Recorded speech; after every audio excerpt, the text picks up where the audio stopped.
Bueno, bienvenidos a la tutoría. El primer problema que vamos a resolver es de torque y qué caracteriza un ejercicio de torque o cómo resuelvo problemas de torque. La verdad es que los problemas de torque no son muy diferentes de los problemas de dinámica, como la estructura de resolución es bien similar, al menos para este curso, porque en los problemas de dinámica yo qué hacía, identifico fuerzas, me doy un sistema de referencia, planteo segunda ley de Newton, y me atraqueo un poco y llego a una respuesta. Y la verdad es que acá va a ser bien parecido, ¿sí? Yo también voy a tener que plantear, también tengo que identificar qué fuerzas actúan, también tengo que sumar estas fuerzas, también tengo que matraquear un poco y así llegar a lo que me pido, ¿sí? Pero ¿cuál es la diferencia acá? Que nosotros en dinámica asumíamos que la partícula era puntual, era una partícula puntual, ¿sí? Entonces yo hacía toda la... Si yo tenía acá el DCL, yo que tenía acá el punto, y acá tiraba una fuerza, acá otra, y en base a esto hacía la segunda ley de Newton. Pero acá es diferente, porque acá no es una partícula puntual, esto es un sólido rígido, ¿sí? Entonces al ser un sólido rígido me va a importar en qué parte del sólido yo aplico la fuerza, ¿sí? No es lo mismo aplicar una fuerza, por ejemplo, en este extremo del lápiz, que acá abajo donde lo estoy afirmando, ¿sí? No va a tener el mismo comportamiento físico. El típico ejemplo, no es lo mismo abrir una puerta desde el mango que si lo trato de hacer desde la bisagra, ¿sí? Eso es como el ejemplo más práctico y más fácil de entender de por qué no es lo mismo, ¿sí? Entonces, qué rico mango, sí. Entonces, eso, sí, esa es como la gran diferencia acá con el torque, con los ejercicios de torque y con los ejercicios de dinámica de antes, ¿sí? Y la otra, y yo creo que también la más importante, es que ahora no hay solo fuerzas, también hay torques, ¿sí? Pero ¿qué es el torque?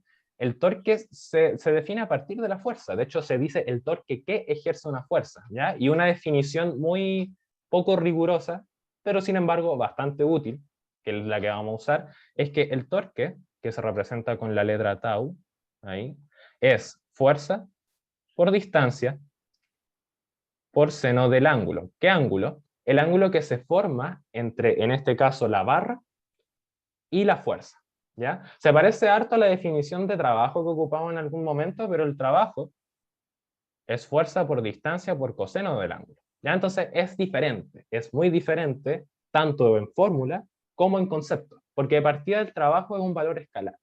El trabajo es un número que de cierta forma cuantifica qué tanto, qué tanto influye la fuerza o qué tanto aporta la fuerza en el movimiento de una partícula. ¿Ya? Esa es como una forma de entender el trabajo. Sin embargo, el torque es un vector.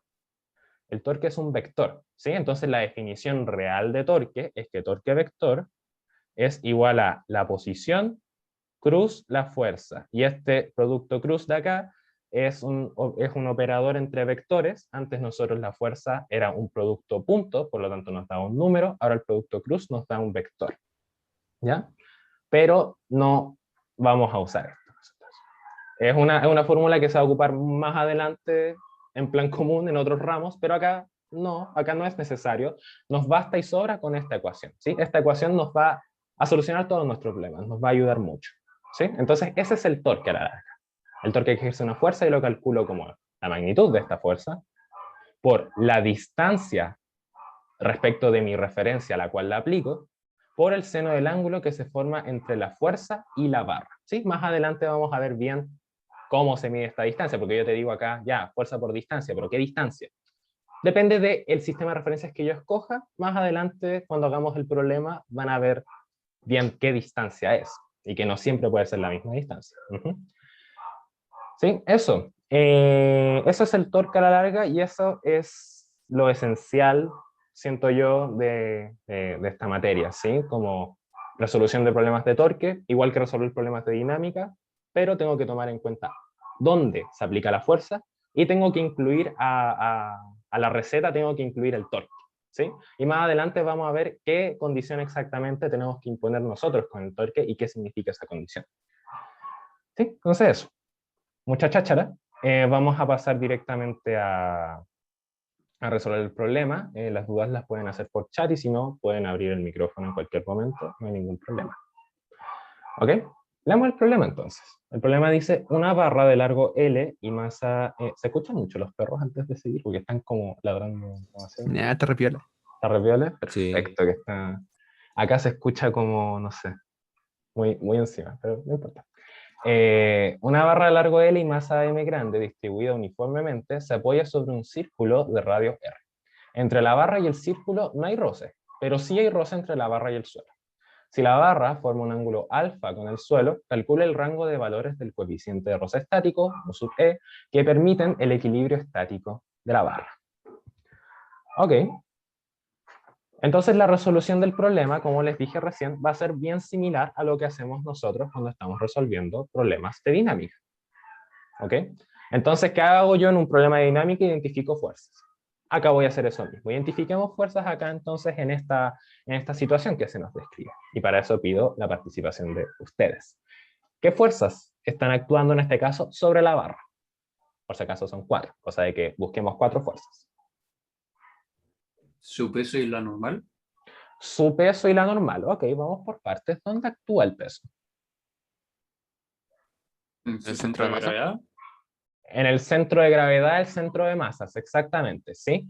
En este caso, el sólido rígido conforma un sistema de partículas, un sistema de muchas partículas, en particular de muchos átomos pegados que conforman esta barra. Y yo, si recuerdo de sistemas de n partículas, las fuerzas externas de un sistema de n partículas actúan sobre el centro de masas, de cierta forma. El centro de masas es una forma muy cómoda de reducir a un sistema de n partículas. El Miguel después va a detallar más de eso. Pero cuando yo tengo una fuerza externa sobre un sistema de partículas, yo puedo representarlo como que actúa sobre su centro de masas. ¿Ok? Entonces, en este caso, el peso, al ser una fuerza externa, va a actuar sobre el centro de masas de esta barra. Y como bien dicen ustedes, el centro de masa de una barra va a estar en su punto medio. Entonces, acá en este punto medio, voy a dibujar el peso de la barra. ¿Ok? Entonces, esa es la primera. Otro compañero mencionó la normal, y está súper bien, pero fíjate que yo tengo 2 superficies de contacto. Tengo el suelo y tengo acá el contacto con el semicírculo. Entonces tengo 2 normales. ¿Ok? Por lo tanto, voy a dibujar 2. Entonces voy a dibujar 2. ¿Qué direcciones tendrían estas 2 normales? Como así, arriba, en diagonal, ¿cómo creen que serían ustedes? Por ejemplo, la de acá. ¿Cómo sería esa? Hacia arriba. Esa sería hacia arriba. Hacia arriba, sí. Pues súper bien. ¿Por qué hago esta pregunta? A lo mejor para más de alguno debe ser bien obvio que es para arriba. Pero porque alguien dice, chuta, pero la barra está como inclinada. Entonces la normal también debe estar inclinada. Y eso es una buena aproximación. Sin embargo, la normal es perpendicular a la superficie de contacto y no me interesa la geometría que tenga en este caso el cuerpo. ¿Sí? La normal siempre va a ser perpendicular a la superficie de contacto. Por lo tanto, como la superficie de contacto es esta, que es así horizontal, la normal va a ser totalmente vertical. Entonces esta va a ser la primera normal y vamos a poner normal 1. Por otro lado, la otra superficie de contacto va a ser el semicírculo. Por lo tanto, la normal acá va a ser perpendicular a la superficie del semicírculo. Por lo tanto, como la superficie es esta de acá, la normal sería acá algo tal que así, como medio inclinado. Y esta sería la normal 2. Súper bien, ahí tenemos 3 de las 4. Nos falta la cuarta. ¿Cuál sería la cuarta fuerza? Sería el roce con el suelo. El roce con el suelo, exactamente. Y sería algo así. ¿Sí? Algo así. Nuevamente, no va a ser algo así. No porque la barra tenga esa geometría, la fuerza va a tener esa dirección. Va a ser tal como antes, el movimiento de la barra, hipotéticamente, sería hacia acá. Por lo tanto, el roce va a ser este, oponiéndose al movimiento que pudiera tener esta barra. ¿Sí? Perfecto. Bacán. Ahí tenemos las 4 fuerzas. Identifiquemos ahora qué ángulos se generan acá, ¿sí? Porque acuérdense que cuando nosotros hacíamos diagramas de cuerpo libre en dinámica teníamos que buscar ángulos. Acá va a ser lo mismo. Entonces nos falta acá ángulos. Este ángulo de acá le vamos a poner de nombre teta de momento, aunque yo puedo calcular teta muy fácilmente, porque si se fijan este ángulo de acá es recto. Por lo tanto, alfa más teta es 90 grados. Entonces, este teta va a ser simplemente 90 menos alfa. ¿Ok? Pero voy a anotar teta como de ahora en adelante para no tener tanto número. ¿Ok? Ya, pues. ¿Dónde más aparece teta? Si se fijan, esta normal con este peso son paralelos, por lo tanto, por geometría, este ángulo de acá se repite acá. Entonces acá vuelve a aparecer teta. ¿Ok? Por otro lado, la normal acá es perpendicular a la barra. ¿Por qué? Porque la normal es perpendicular a la superficie de contacto. Y en este caso esta barra actúa como, entre comillas, la tangente a la superficie. Por lo tanto, al ser tangente a la superficie, la normal es perpendicular, en este caso a la barra. No sé si se logra ver eso. Espero que eso quede claro. Es un tema más bien geométrico. ¿Ok? Entonces, bacán. Ahí tengo el primer paso resuelto. Ya identifiqué las fuerzas. Súper. Ok. Ahora tengo que fijar un sistema de referencia. Como buen problema de física, yo tengo que tener una referencia acá. ¿Ok? Entonces tengo que definirme un sistema de referencia. Y cualquier sistema de referencia, como ustedes saben, es válido. Por lo tanto, yo puedo elegir cualquiera. Podría elegir uno acá. Podría elegir uno acá al medio. Este ya no me sirve mucho. Podría ser acá. O también el que más me conviene, y espero que ustedes me crean, el que más me conviene acá es este, como en el extremo de la barra apoyado en el suelo. ¿Sí? Este es el sistema de referencia más conveniente. ¿Por qué razones? Por razones que van a ser como, que van a quedar más claras de acá en 5 minutos, les va a quedar claro por qué ese es el más conveniente.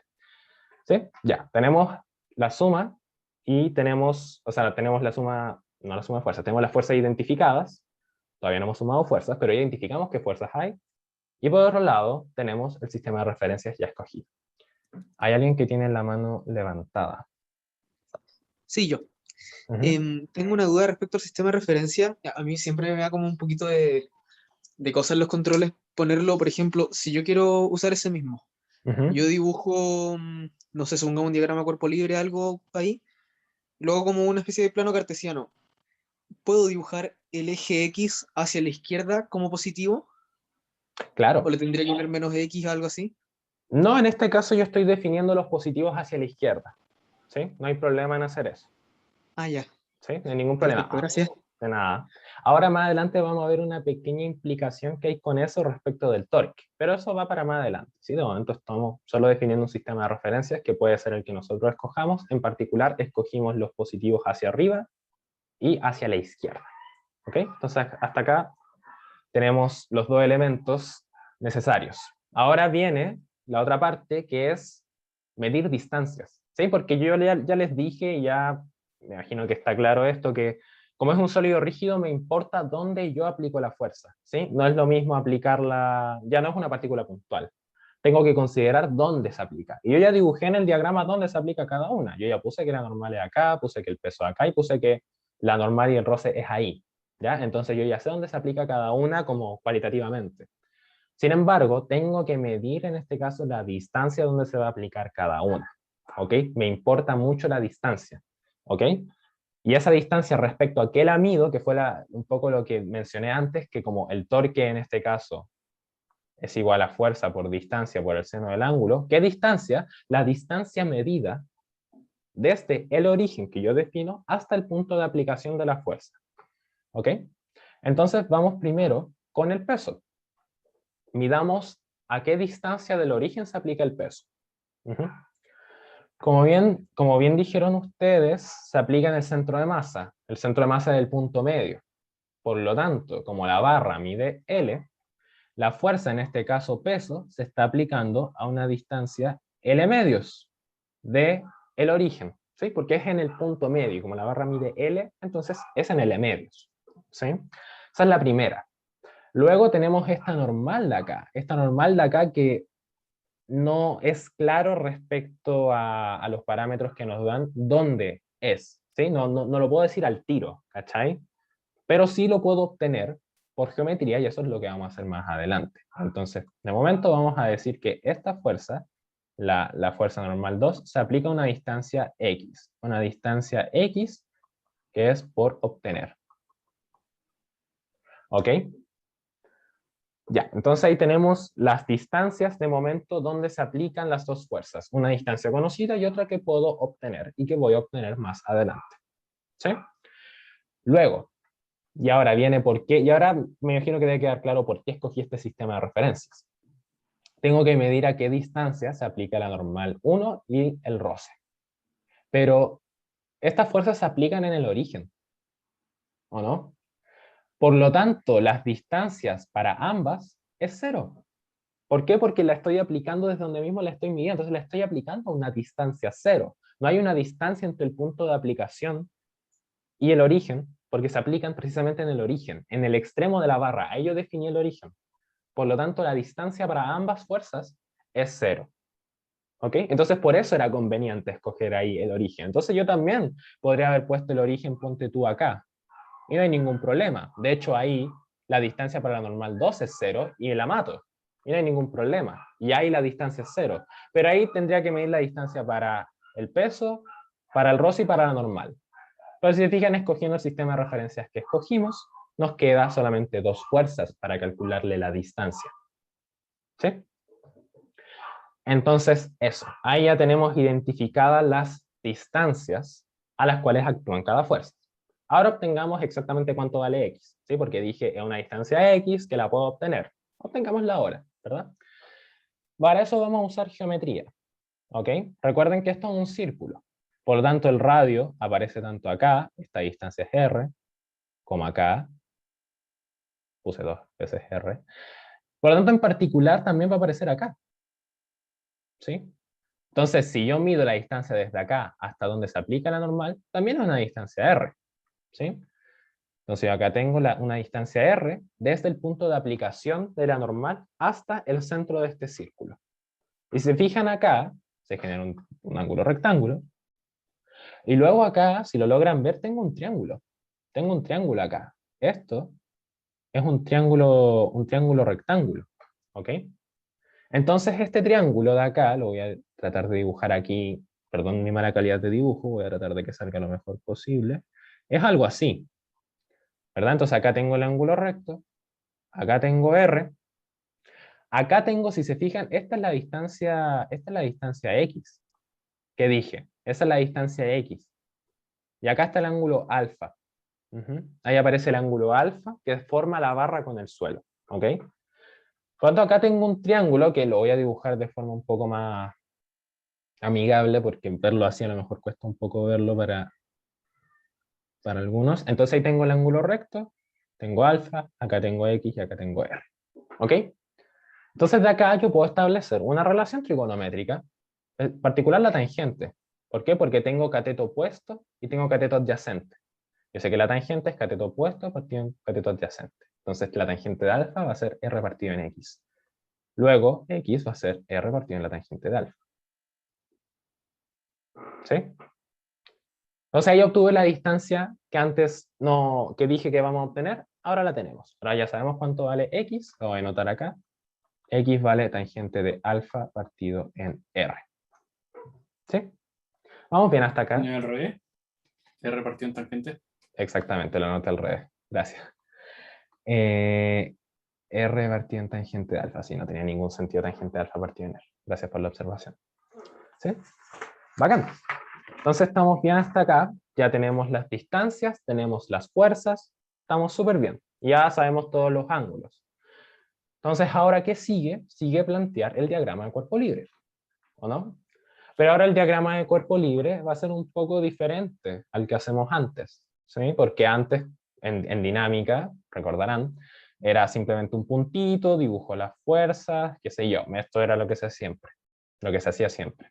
Pero ahora ya no es un punto, la partícula. Ahora es un sólido, rígido, ahora es una barra. Por lo tanto, yo hago lo que se le llama a veces el DCL extendido. Y el DCL extendido es simplemente dibujar el sólido y sobre el sólido dibujar las fuerzas, ¿sí? Y yo lo voy a hacer acá en una parte aparte para que no quede, porque acá ya hay como una, si se fijan acá arriba ya hay como una ensalada de cosas, entonces para que quede un poco más claro lo vamos a hacer acá de forma un poco más ordenada, ¿sí?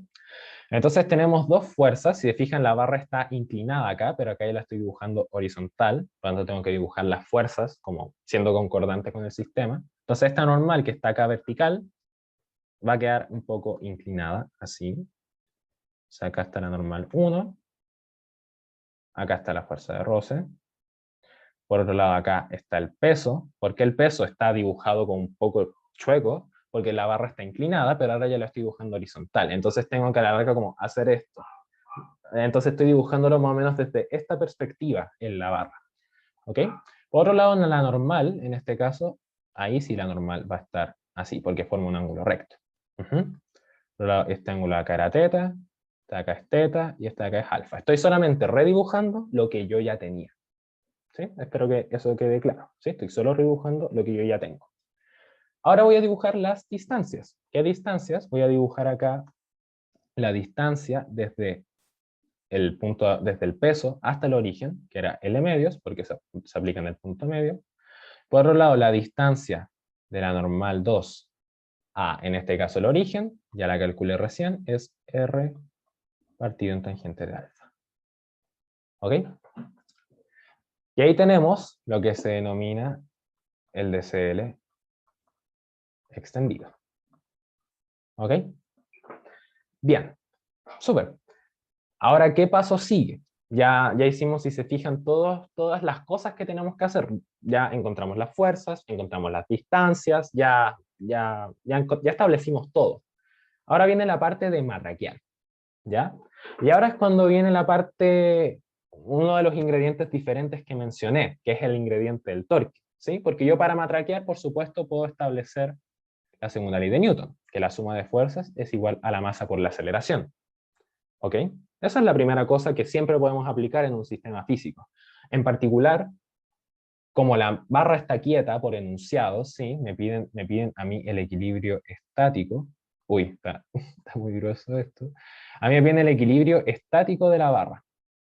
¿Ok? Por lo tanto, la barra va a estar quieta. Y siempre en general en los problemas que se les pida, la barra va a estar quieta. Entonces, en general, como está quieta, la aceleración acá es 0. Por lo tanto, la suma de fuerzas va a ser 0 generalmente. ¿Sí? Eso es lo primero que yo puedo establecer, y esto ustedes ya lo saben perfectamente. ¿Sí? Ya lo vieron en dinámica. Pero ahora viene la parte nueva. Que esta ley de Newton, ¿a mí qué me habla? En este caso, a mí esta ley de Newton me habla de la aceleración del sistema traslacionalmente. ¿A qué me refiero con esto? Supongamos que yo tengo acá una barra, y yo voy y aplico una fuerza de magnitud F en este sentido, y una fuerza también de magnitud F, pero en el sentido contrario. La suma de fuerzas es F menos F, lo cual da 0. Por lo tanto, la aceleración, en este caso, es 0. Por lo tanto, ustedes dirán, no se mueve.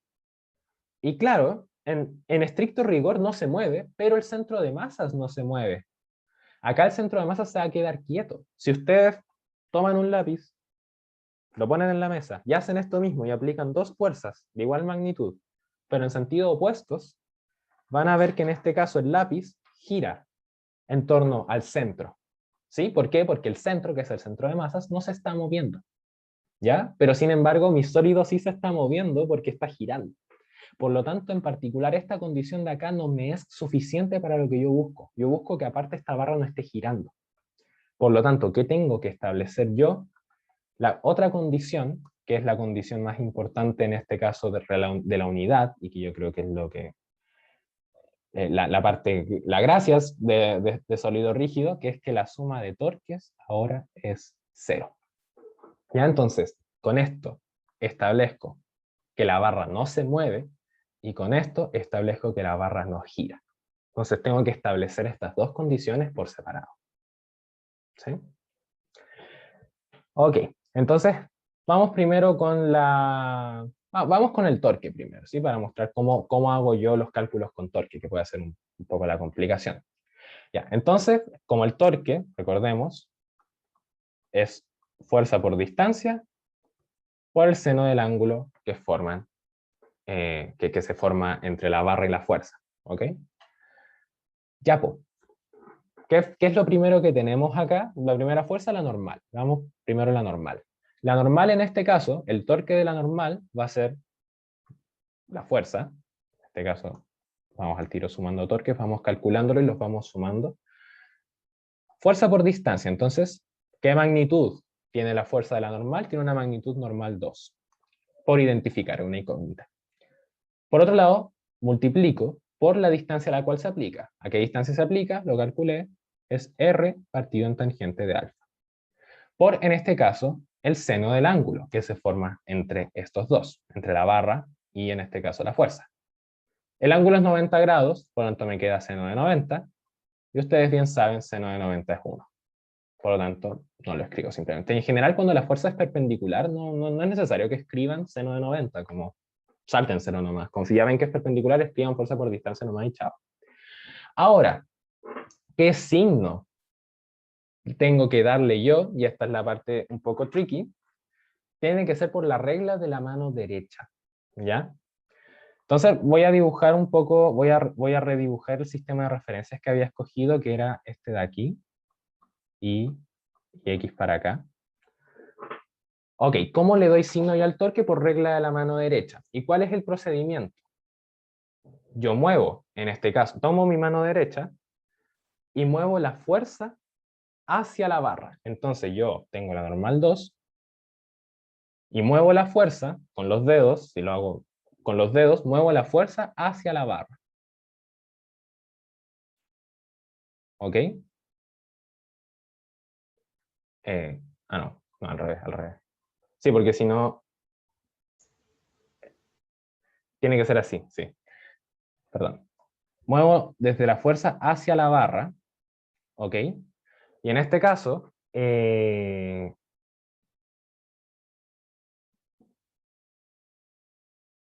ok, me estoy bugueando, no sé por qué. Es ahí, pues, sí, es ahí, es ahí. Ya, entonces muevo desde la fuerza hacia la barra, y al mover desde la fuerza hacia la barra, si yo lo hago con la mano, si lo hacen ustedes, van a ver que en este caso está entrando el pulgar a la pantalla, por lo tanto, esto sería como que mi pulgar está entrando y cuando tengo un vector entrando o saliendo, yo lo represento mediante esto. Esto significa entrando y esto significa saliendo. Cuando el círculo es con una X, significa que entra a la pantalla, y cuando es un círculo con un puntito, significa que sale. ¿Por qué es esto? Porque una vez un profe lo dijo, y es que verlo así, esto es como, la X es como si fueran las plumas de las flechas, por lo tanto estáis viendo como la flecha desde atrás. Sin embargo, cuando veis como el círculo con un puntito, es como la punta de la flecha, como que está saliendo en este caso. ¿Sí? Entonces, significa que el torque está entrando. ¿Ok? Ya, bacán. Yo ya sé que el torque está entrando. Perfecto. Ahora, si yo hago esto mismo, ¿alguien levantó la mano? Sí, disculpa, ¿puedes explicar por qué no la regla de la mano derecha va a la izquierda? O sea, ¿por qué no Oh, podría ser para allá? ¿por qué no podría ser como lo hice antes? Claro.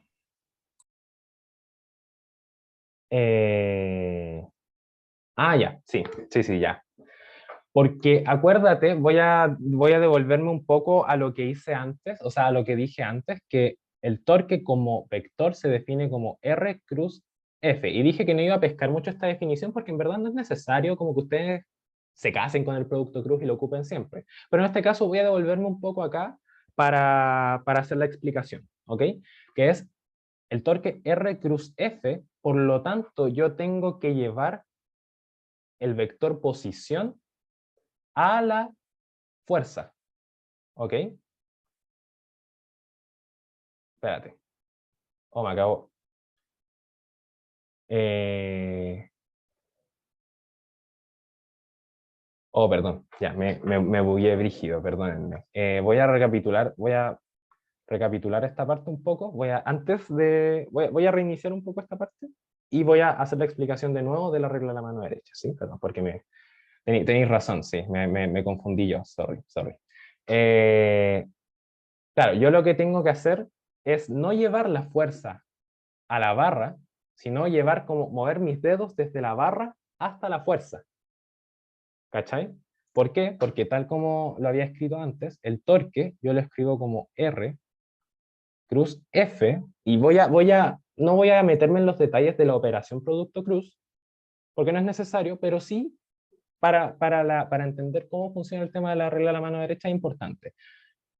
R cruz F, por lo tanto, el producto cruz es en simples palabras, como, entre comillas, como regla de la mano derecha. De cierta forma, ¿sí? Es regla de la mano derecha. Por lo tanto, yo tengo que mover el vector posición hacia la fuerza. Y tú decís, ya, pero ¿cuál es el vector posición? En este caso, el vector posición, si yo lo dibujo, es como esto. ¿Sí? Ese sería el vector posición. Por lo tanto, yo tengo que mover este vector posición hacia la fuerza. ¿Ok? ¿Y cómo lo hago yo? Si es que les cuesta verlo, pueden mover el vector fuerza hacia el origen. Ustedes pueden trasladar vectores en el plano en este caso, porque su dirección y su magnitud se mantiene, ¿cachai? No he cambiado nada del vector. Por lo tanto, esto que estoy haciendo es completamente legal. Entonces yo ahora muevo la posición hacia la fuerza. Y ahí, si yo lo hago ahora con la mano, y lo hago con los pulgares este mismo movimiento, me queda el pulgar entrando a la pantalla.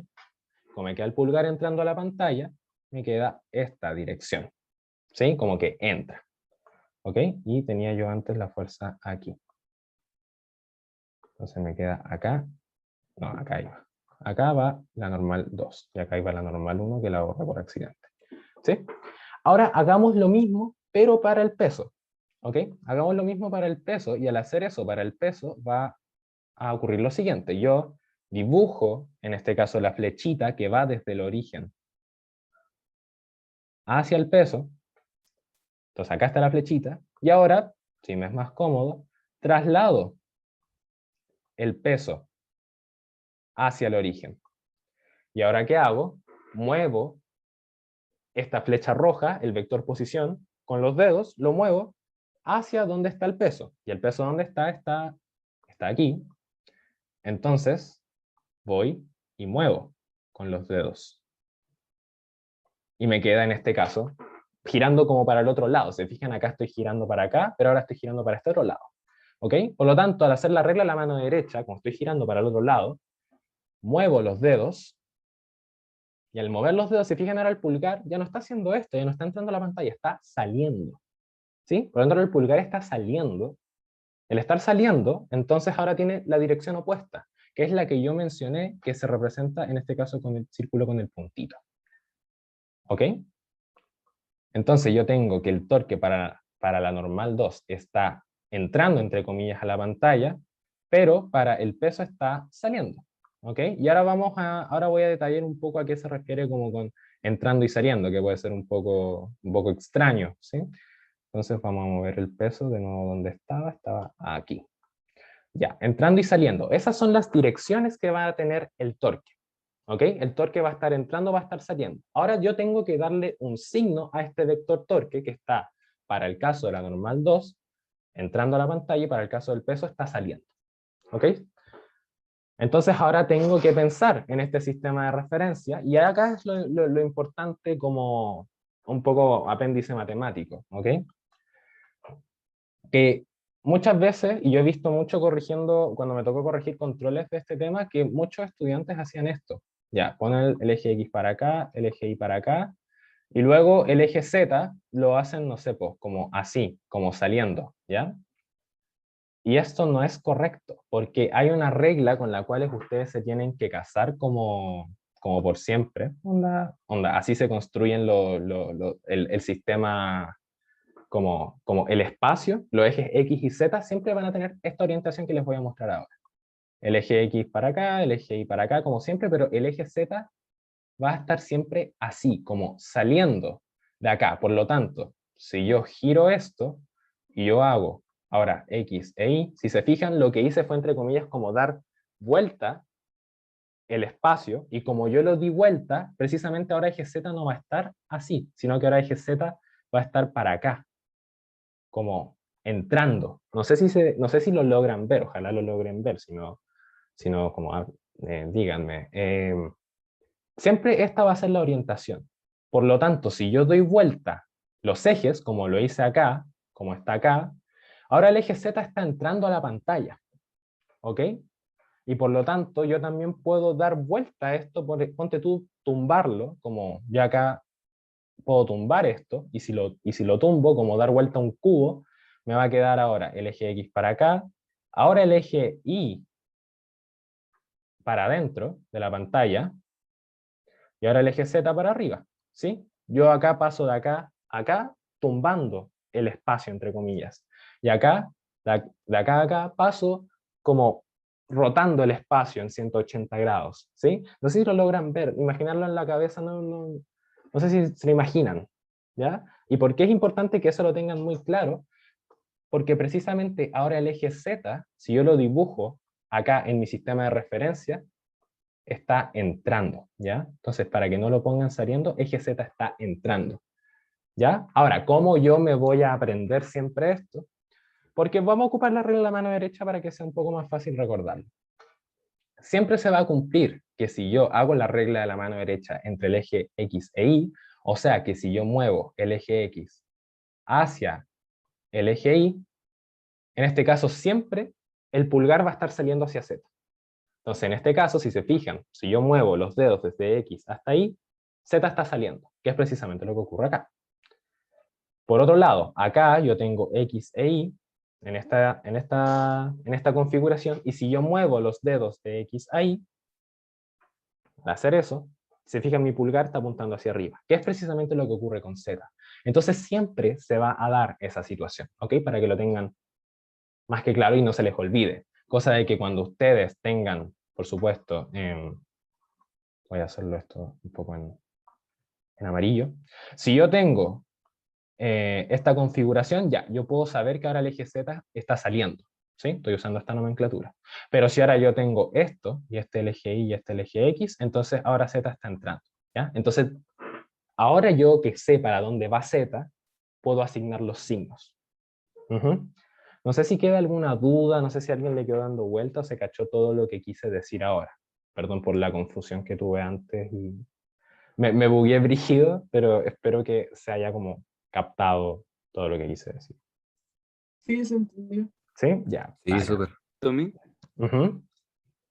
¿eso del Z, del eje Z, es como pura convención de que tiene que ser así o tiene que, como, hay algo matemático detrás? Hay algo matemático detrás, hay algo matemático detrás. Sí, es una regla respecto al producto cruz, que siempre X tongo, cruz y tongo, es Z tongo. ¿Cachai? Eso es como, y esto es siempre. Entonces, precisamente eso es lo que quiere decir como lo que dije de mover los dedos desde X hasta Y, que si yo muevo los dedos desde X hasta Y y hago regla de la mano derecha, mi pulgar queda apuntando en Z. ¿Sí? Eso es como traducido en lenguaje de la mano derecha para no meterme en producto cruz, porque producto cruz es algo que ustedes van a ver el otro semestre. Entonces no siento que valga la pena meterme en detalles de eso, siento que después lo van a estudiar mejor. Y ahora estoy viendo lo esencial. ¿Sí? Así. Vale, comprendo. Pero igual, disculpa que llegué un poco tarde y quería ¿Sí? consultar. En un momento moviste un vector de una fuerza hacia otro lado, y no sé si esto es una barra o no. ¿Por qué pudiste mover eso? O sea, el vector sé que se puede mover en cualquier posición, pero si lo mueves dentro de una barra, cambia el radio, entonces estoy haciendo torque, no caché. Claro. Ya. Comprendo perfectamente lo que querés decir. Sí. Claro, es que para algunas personas les puede ser un poco complejo como que yo vaya y diga, ok, voy a hacer producto cruz o voy a hacerle la mano derecha entre la fuerza y la barra y vaya y haga esto, ¿cachai? Es como, no sé si me cacháis lo que quiero decir. Entonces yo lo que puedo hacer es mover este vector acá, porque fíjate que el vector normal, ¿qué caracteriza un vector? Si te va en la bola. ¿Qué caracteriza un vector? Su módulo y su dirección. Y yo al hacer esto, el módulo sigue teniendo su mismo módulo y su misma dirección. ¿Cachai? Entonces el vector sigue siendo el mismo. Solamente que ahora lo desanclé de donde estaba y lo puse en el origen. Pero sigue siendo el mismo vector. Y ahora me puede ser más fácil hacer regla de la mano derecha. Eso era como lo que Vale. planteaba. Muchas gracias. De nada, de nada. Ok. ¿Sí? Ya.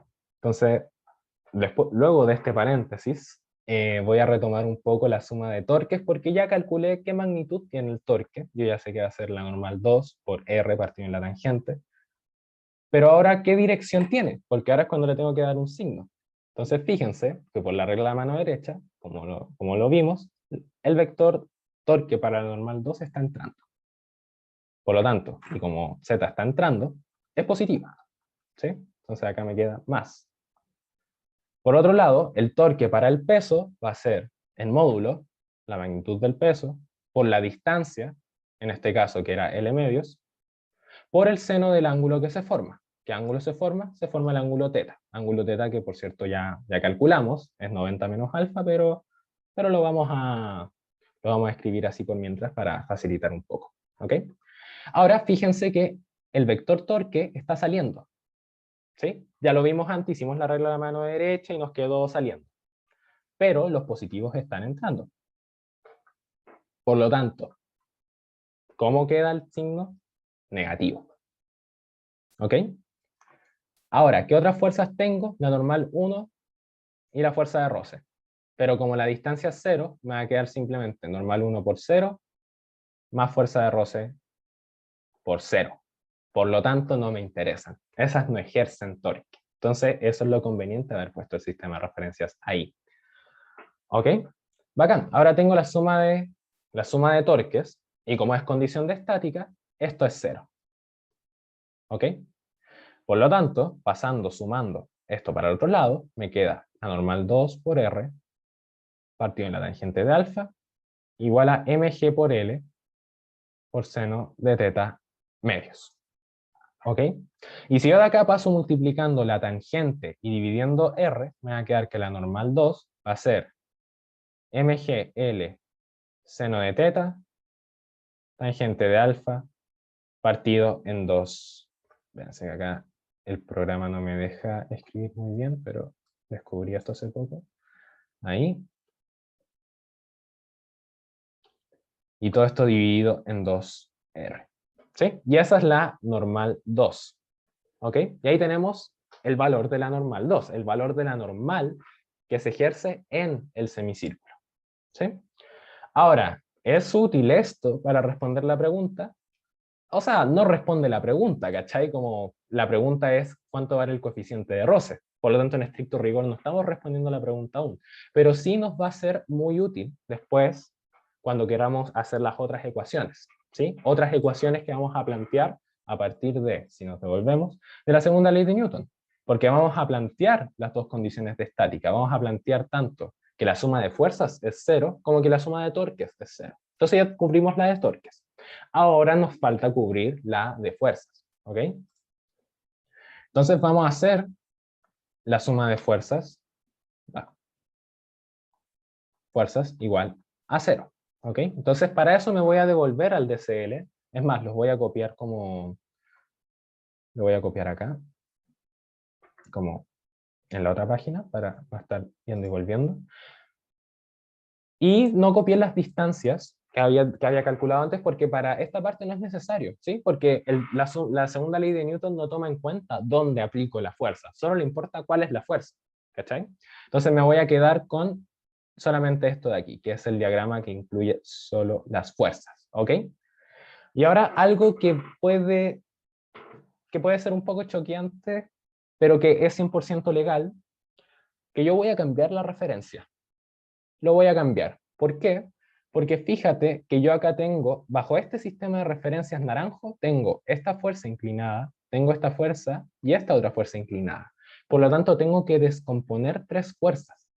En cambio, si yo borro este sistema de referencia y ocupo este otro, ahora me queda solo por descomponer esta. Porque esta está completamente contenida en el eje Y, esta está completamente contenida en el eje Y, y esta completamente contenida en el eje X. ¿Ok? ¿Qué sistema de referencia es este? Es como si yo fuera, y voy a borrar acá un poco la majamama que tengo de cosas. Es como que yo escogiera el sistema de referencias como este de aquí, ¿cachai? Como este sistema de referencias, este. A la larga estoy haciendo eso. Ahora estoy escogiendo uno que es como recto respecto del suelo. ¿Sí? El eje X ahora es paralelo al suelo y perpendicular al suelo es el eje Y. ¿Ok? Entonces ahora estoy cambiándome de sistema de referencias. ¿Por qué? Porque me va a facilitar los cálculos. ¿Es legal esto? Es totalmente legal. ¿Sí? Pueden hacerlo sin ningún problema. Todos los sistemas de referencias son válidos. Ok, entonces en esta línea planteemos primero la suma de fuerzas para el eje X, que es igual a la masa de la barra por la aceleración en el eje X de esta barra. Pero tal como dije antes, como la barra está quieta, esto es simplemente 0. Entonces la suma de fuerzas es 0. Suma de fuerzas en el eje X. ¿Qué fuerzas tengo en el eje X? Tengo el roce en primer lugar, y si me devuelvo un poco acá a este mono, que es de cierta forma más fácil para poder descomponer las fuerzas, en el eje X tengo esta componente de la normal, ¿ok? Porque acá tengo esto. Tengo acá una componente de la normal 2 en el eje X, ¿ok? Entonces tengo que considerar en el eje X la fuerza de roce y esta otra componente de la normal, ¿ok? Entonces descompongamos cuánto vale esa componente de la normal. Para eso voy a hacer un poco de suma aquí y voy a hacer algo bien viejo que hacíamos en dinámica, que es el asterisco. ¿Ya? Entonces voy a hacer el asterisco. Aquí. Y ahí está el asterisco. ¿Ok? Entonces, ¿qué ángulo puedo identificar yo acá dentro de este asterisco? El primero es alfa. ¿Por qué? Porque alfa está acá y por lo tanto alfa aparece acá. Y ahora voy alternando y hago la regla del si no. Entonces, alfa está aquí, no va a estar aquí. Va a estar aquí, no va a estar aquí. Por otro lado, va a estar aquí, pero no aquí. Va a estar aquí, no va a estar aquí, y acá ya está, es el primero que encontré. Por lo tanto, alfa va a aparecer acá, alfa va a aparecer acá, y alfa va a aparecer acá. ¿Ok? Y ahí tengo los 4 alfa que tienen que aparecer. ¿Ya? Entonces ahora me es bien fácil descomponer alfa, porque si te fijan, yo quiero, esta es la componente en X de la normal 2. Y como es el cateto opuesto, en este caso a alfa, con hipotenusa la normal 2, va a ser simplemente la normal 2 por el seno de alfa. Por otro lado, la componente acá en Y va a ser la normal 2 por el coseno de alfa. ¿Por qué coseno? Porque ahora es adyacente a la. ¿Ya? Entonces ahí tengo las dos normales. A mí me interesa en este caso la componente en X porque esa es la que voy a estudiar. ¿Ok? Entonces, ahí. Entonces, ¿qué fuerzas voy a estar sumando? La fuerza de roce y la normal 2, que va a estar normal 2 seno de alfa. ¿Por qué menos? Volvamos al dibujo. Porque fíjate para dónde están mis positivos. Mis positivos yo los definí acá, para la izquierda, ¿sí? Según este sistema de referencia. Por lo tanto, como la normal 2 está apuntando para el otro lado, va negativo. ¿Ok? Entonces me queda fuerza de roce, que sí está apuntando hacia los positivos, menos la normal 2, y esto igual a 0. Por lo tanto, la fuerza de roce es igual a la normal 2 por el seno de alfa. ¿Ok? Eso de momento. Por otro lado, planteo la suma de fuerzas en I, igual a la masa por la aceleración en I. Pero ¿cuánto vale la aceleración en I? 0, porque nuestro sólido está quieto. Por lo tanto, me va a quedar suma de fuerzas igual a 0.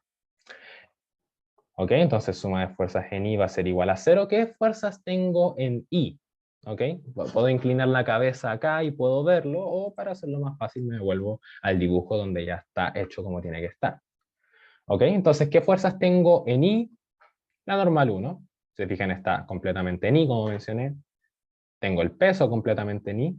Y tengo la componente de la normal 2 en I. ¿Sí? Está acá. Está totalmente en el eje Y, esa componente. ¿Sí? Descompuse normal 2 y me cae una componente en X y en Y. ¿Ok? Entonces, suma de fuerzas en I. La normal va para arriba en nuestro sistema de referencia. Entonces me queda normal 1 menos el peso que va para abajo en nuestro sistema de referencias. Y ahora más la componente de la normal 2 en I, que era normal 2 coseno de alfa, igual a 0. Ok, bien. Ahora, de acá, ¿qué voy a hacer yo? De acá voy a despejar la normal 1. ¿Ok? Acá voy a pasar todo sumando para el otro lado, tal como lo hice arriba, que pasé todo sumando para, o sea, pasé la normal 2 para el otro lado sumando. Acá va a ser lo mismo. Acá normal 1 igual a mg menos n2 coseno de alfa. ¿Ok? Y acá tengo dos ecuaciones. Ya esta ecuación de acá, le voy a dar, la voy a transformar un poquito, voy a aprovecharme del hecho de que la fuerza de roce tiene cierto valor. ¿Cuánto vale la fuerza de roce para este caso? Pregunta para ustedes. Es N1 por el coeficiente de roce. No. La normal 1 por el coeficiente de roce, exactamente. Ajá. Sí, exactamente. Sí, ¿por qué normal 1? Porque la normal 1 es la de contacto entre la superficie con roce y la barra, ¿sí? Si se fijan acá, la normal 1 es la que está en contacto con la superficie rugosa. La normal 2 acá no tiene nada que ver. La normal 2 es de contacto con el círculo. Pero esa parte es lisa, no hay roce. ¿Cachai? En cambio acá el roce lo cuantifica o el roce, en verdad, mejor dicho, el roce es en este caso entre el suelo y la barra, y la normal para esa superficie es la normal 1, por lo tanto no tiene que ser la normal 2. Entonces la fuerza de roce es normal 1 por mu sub c, como bien dijo la persona que no alcanza a leer su nombre, perdón. Entonces me quedaría normal 1 mu sub c igual a la normal 2 por seno de alfa. ¿Ok? Y ahora, ¿qué voy a hacer? Fíjense que acá tengo normal 1 mu sub c igual a n2 seno de alfa, y acá normal 1 igual a mg por n2, o sea, a mg menos n2 coseno de alfa. Por lo tanto, ¿qué hago yo? Reemplazo el valor de la normal 1 acá. ¿Sí? Y así me saco esa incógnita. ¿Sí? Porque no me interesa, a mí me interesa el coeficiente de roce. Eso es lo que a mí me interesa calcular. Entonces, al hacer eso, me va a quedar el coeficiente de roce por el valor de la normal 1, que es mg menos n2 coseno de alfa, igual a, en este caso, n2 seno de alfa. Por lo tanto, voy a pasar dividiendo, me va a quedar que mu sub c es n2 coseno de alfa, partido en mg menos n2 coseno de alfa. Arriba es seno, acabo de verlo. Seno de alfa. Bacán, ahí ya tengo la respuesta. En términos de n2, y n2 lo conozco. ¿Sí? N2 lo calculé a partir de la suma de los torques. Ahí está. Entonces a mí me basta reemplazar N2 en esta expresión. Por lo tanto, mu sub c va a ser reemplazando N2, el valor de N2 es mg, por en este caso era tangente. ¿Cómo Ya era? repartió en tangente. Ah, ya. Ya, muchas gracias. Era eso, mgl, tangente de alfa, seno de teta por L. Esto partido en 2R. ¿Sí? Ahí está. Eso es el valor de la normal 2. En este caso multiplicamos por seno de alfa. Y esto dividido en mg menos este mismo valor, que es mg tangente de alfa, seno de teta, por L, partido en 2R, por coseno de alfa. ¿Ok? Ahora embellezcamos esta expresión un poco, estamos a punto de terminar el problema, pero embellezcamos esta expresión un poco. ¿Por qué? Porque recuerden que teta a priori no es conocido. Recuerden que teta era 90 menos alfa. ¿Cachai? Entonces alfa es conocido. Por lo tanto, a mí cuando me dicen seno de teta, esto es igual a seno de 90 menos alfa al reemplazar teta. Y seno de 90 menos alfa, por trigonometría, es coseno de alfa. ¿Por qué? Porque es el seno del complemento. Entonces, al ser seno del complemento, es coseno de alfa. ¿Sí? Es como una pequeña mnemotecnia que es bien útil. ¿Ya? Entonces, al ser seno de alfa, o sea, al ser seno de teta coseno de alfa, cuando yo tengo tangente de alfa por seno de teta, es lo mismo que tener tangente, que es seno partido en coseno, por coseno. ¿Sí? Al reemplazar seno me queda coseno, entonces me va esto y me queda seno de alfa. Por lo tanto, donde aparece tangente de alfa por seno de teta, es simplemente seno de alfa.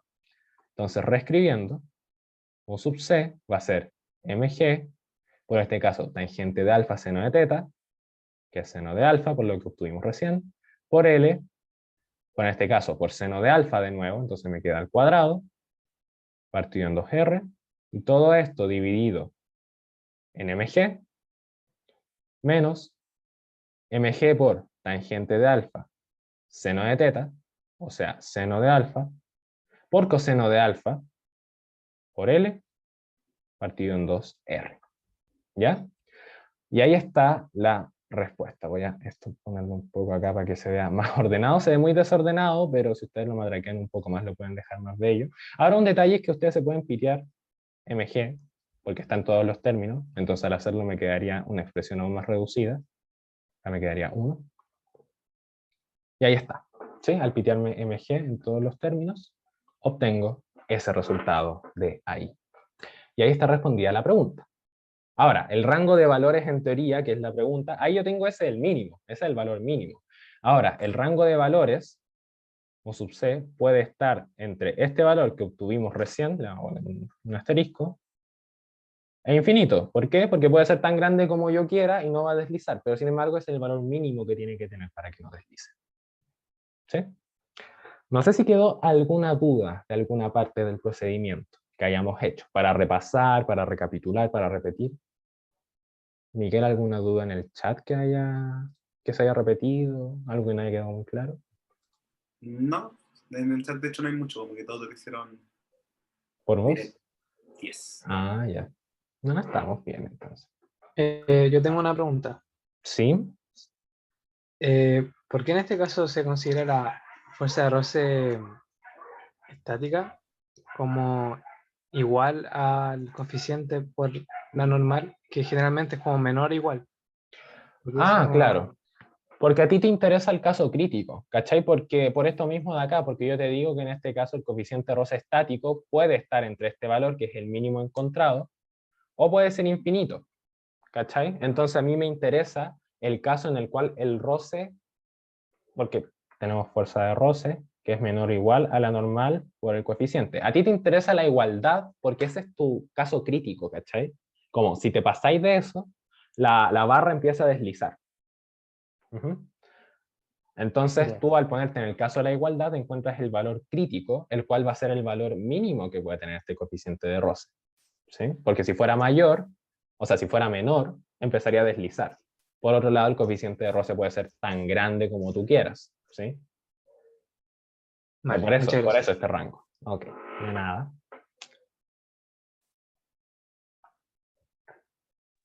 Tommy, tengo dos preguntitas.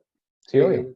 Una, primera es como, ¿cuándo no puedo cambiar el sistema de referencia? Porque siempre como que de pronto, o sea, muchas veces he visto que lo cambian y todo, pero todavía no entiendo cuándo sí o sí no lo puedo hacer.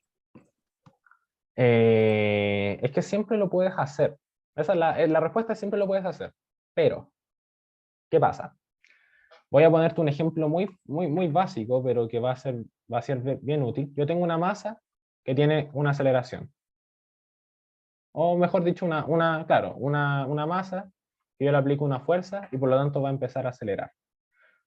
Si yo elijo este sistema de referencia, por supuesto todo lo de interés está en el eje X, ¿cierto? Sí, sí. Ya, pues, y en el eje Y no hay nada. Entonces, alguien que puede hacer, rotar el sistema de referencia, ponte tú, y ya, no vale el azul, y ahora vale el rojo. ¿Ya? Y ahora este sistema de referencias que ocupo. Pero ¿cuál es el problema? Que mi afirmación de que antes la suma de fuerzas en el eje Y, o que el eje Y no me importaba porque la aceleración iba a ser 0, ahora ya no es válida. ¿Cachai? Ese es el problema. Ahora yo ya tengo en el eje Y una componente de la aceleración y una componente de la fuerza. En el eje X también. Si fijáis, acá de hecho forma cierto ángulo, entonces yo la puedo descomponer. ¿Cachai? Entonces esa es como la gran diferencia, y por eso cuando tú decís, ah, ya, pero puedo cambiar el sistema de referencia sin problema, lo voy a hacer, y no te da lo de la pauta. ¿Por qué no te puede dar lo de la pauta? Porque a lo mejor no estáis considerando cierta cosa que está pasando ahora. ¿Cachai? Yo puedo haber resuelto el problema considerando el sistema de referencia original que definí. Por ejemplo, yo había definido este, ¿cierto? De hecho, en la pauta está resuelto con este sistema de referencia. Y vas a ver, cuando subo la pauta y lo leas, vas a ver que me da el mismo resultado. Exactamente el mismo resultado. ¿Sí? ¿Por qué? Porque son equivalentes. Entonces tú, cuando cambies el sistema de referencia, tienes que tener cuidado de no quedarte con lo del anterior. Si en el anterior en el eje Y no había nada, cuando tú lo gires, ya va a dejar de haber nada. Va a empezar a haber cosas en el eje Y. ¿Sí? Entonces, para que tengáis precaución con eso. Pero en general lo puedes cambiar siempre. Solo tienes Ya. que tener cuidado con cómo cambian las cosas. Si yo ahora doy vuelta el eje X y lo tengo ahora para acá, ahora las cosas van a cambiar, ¿cachai? Va a haber un cambio con los signos, pero a la larga todo va a cambiar de signo, por lo tanto todo va a permanecer igual. Esa es la gracia del cambio del sistema de referencia. Ujú. Bueno. Y otra cosa era que, por ejemplo, si tengo, no sé, creo que el problema es que no lo leí muy bien, pero tengo una barra apoyada en algo, ¿cierto? Ujú. ¿Y qué pasa si tengo algo apoyado encima de la barra? Entonces ya, la barra por estar apoyado en ese algo tiene una normal, ¿cierto? Pero esa normal la siente ese objeto apoyado en la barra, o el objeto apoyado en la barra solamente siente la normal de la barra en sí misma. ¿Cómo? Ahí me confundo un poco. Ah, ya. Cuando tenéis como objetos apilados, decís tú. Claro. Pongámonos en tu mismo ejemplo, ¿sí? Voy a pescar la foto de antes, de esta misma. Voy a pasar a... algo hice. Algo hice, no sé qué acabo de hacer. Voy a pasar a la tercera página.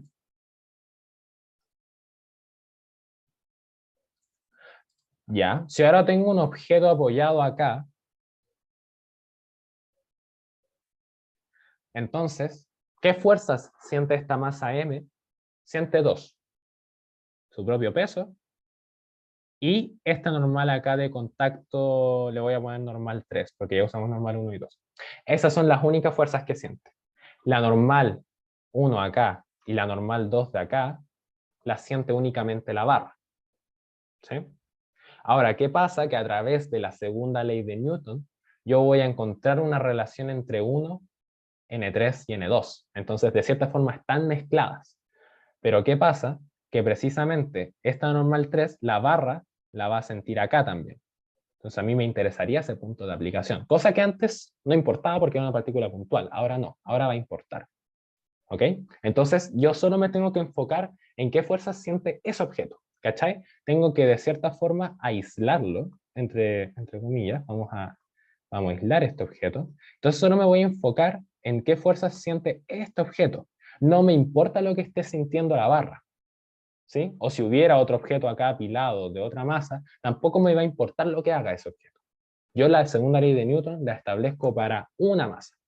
Entonces yo me enfoco en qué fuerzas actúan sobre esa masa. ¿Sí? La normal 1 y normal 2 que aparezcan por la barra van a afectar únicamente a la barra, no a la masa M. Me extendí mucho solamente para decirte no afecta, pero quería que quedara claro un poco cómo por qué. Vale, sí. Gracias. Nada. Ok, no sé si quedan más consultas. Tommy, yo tengo una pregunta. Deja subirte el volumen. ¿Y Dale. mejor?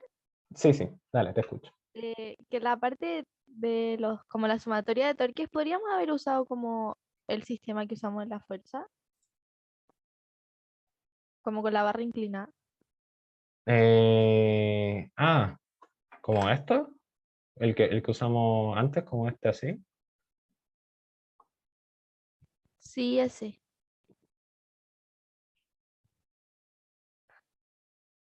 Sí podrían. Sí podrían, sin ningún problema. Pero ¿por qué yo escogí primero el recto? Únicamente por un... Mira, la verdad, porque en la pauta lo hice así. Solo por eso, la respuesta sincera, porque así lo hice en la pauta. Pero sí podrías, porque a ti lo que te interesa es, en este caso, la distancia. Lo que yo acá en la fórmula le puse torque igual a fuerza por distancia por seno del ángulo. En verdad, esta distancia es el módulo de la posición. ¿Cachai? El cual, si yo pongo la referencia así, o ponte tú así, no va a cambiar, porque el largo de la flecha no cambia, si yo giro el eje ahí en el punto. Pero sí, podrías haberlo hecho sin ningún problema. Ahora la precaución es si yo escojo un sistema de referencia donde muevo el origen. En ese caso, ahí ya no es la misma distancia. Pero si yo lo inclino nomás, no hay ningún problema con el tema del torque para el cálculo de esta fórmula. Ya, gracias. De nada.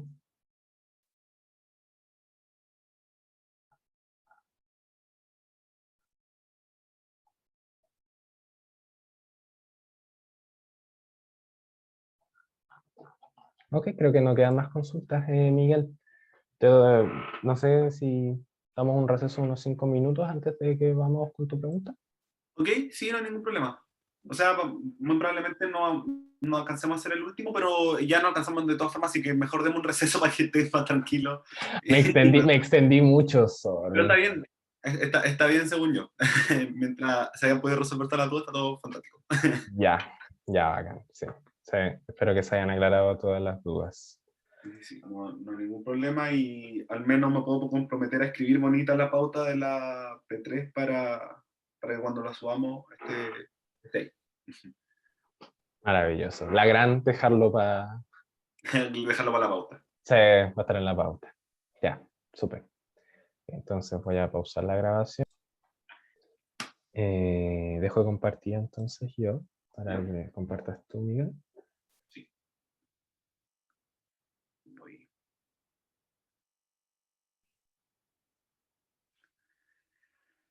Ya. No sé qué hacer.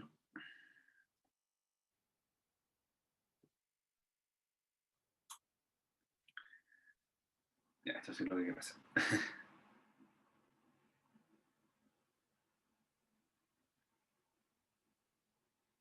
Pero antes de esto, no sé en verdad, voy a mover un poquito en verdad la imagen a la siguiente página para más bajito para poder hacer un mini resumen de lo que vamos a usar, lo que vamos a hacer. Ya, entonces voy a asumir que todos volvieron y vamos a partir nomás. En todo caso, si alguien llega después puede preguntarnos si es que hay algo que está pasando y que no están entendiendo. Ya, entonces, como decía Tomás, los dos problemas que vienen son de conservación del centro de masa. Entonces, ¿de dónde viene esto? ¿De dónde viene como esta cuestión de conservar el centro de masa? No es algo que pase siempre, sino que tiene que haber alguna característica en específico. ¿Y qué es lo que pasa? Que si nosotros tenemos la definición, una de las definiciones de momentum, es la siguiente, y en realidad más que la definición de momentum, es la segunda ley de Newton, escrita de otra manera, y es que la variación de momentum está por la fuerza aplicada en el instante de tiempo aplicada a esta fuerza, por la cantidad de tiempo que se aplica a esta fuerza, ¿cierto? Entonces, si no hay fuerza aplicada en un sistema, si las fuerzas aplicadas, y ojo, estas son fuerzas externas, aplicadas a un sistema, son nulas, entonces esta ley se traduce en que la variación de momentum es nula. ¿Qué quiere decir esto? Que, bueno, que la variación de momentum es nula, y si por ejemplo pensamos en un sistema de dos partículas, que vamos a etiquetar como 1 con masa 1 y 2 con masa m2, vamos a tener algo como que m1 por la velocidad de 1 más m2 por la velocidad de 2 es igual a 0. Vamos a volver a mover esto un poquito. ¿Y qué significa esto? Pensemos en qué es lo que significa, perdón. Mentira, esto no es que sea igual a 0, sino que la variación de estas cosas, de las velocidades, es igual a 0. M2 por la variación de la velocidad 2. ¿Sí? Ahora voy a escribirlo un poquito de otra manera. Voy a dejar esto como M1 y la variación de velocidades sería algo como velocidad final 1 menos la velocidad final 2. O sea, 1, velocidad inicial 1, más M2 por la velocidad final 2 menos la velocidad inicial 2.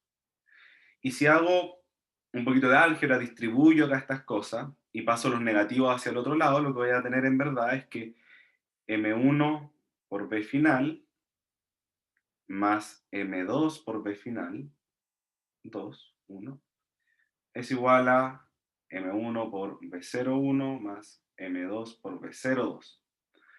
Ok, pero recordemos un poco qué son las velocidades, y las velocidades no son más que, cuando estas velocidades son constantes, no son más que variaciones de posición,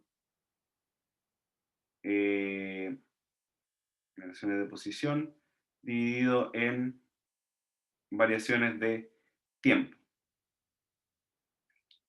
M2, variaciones de posición 2,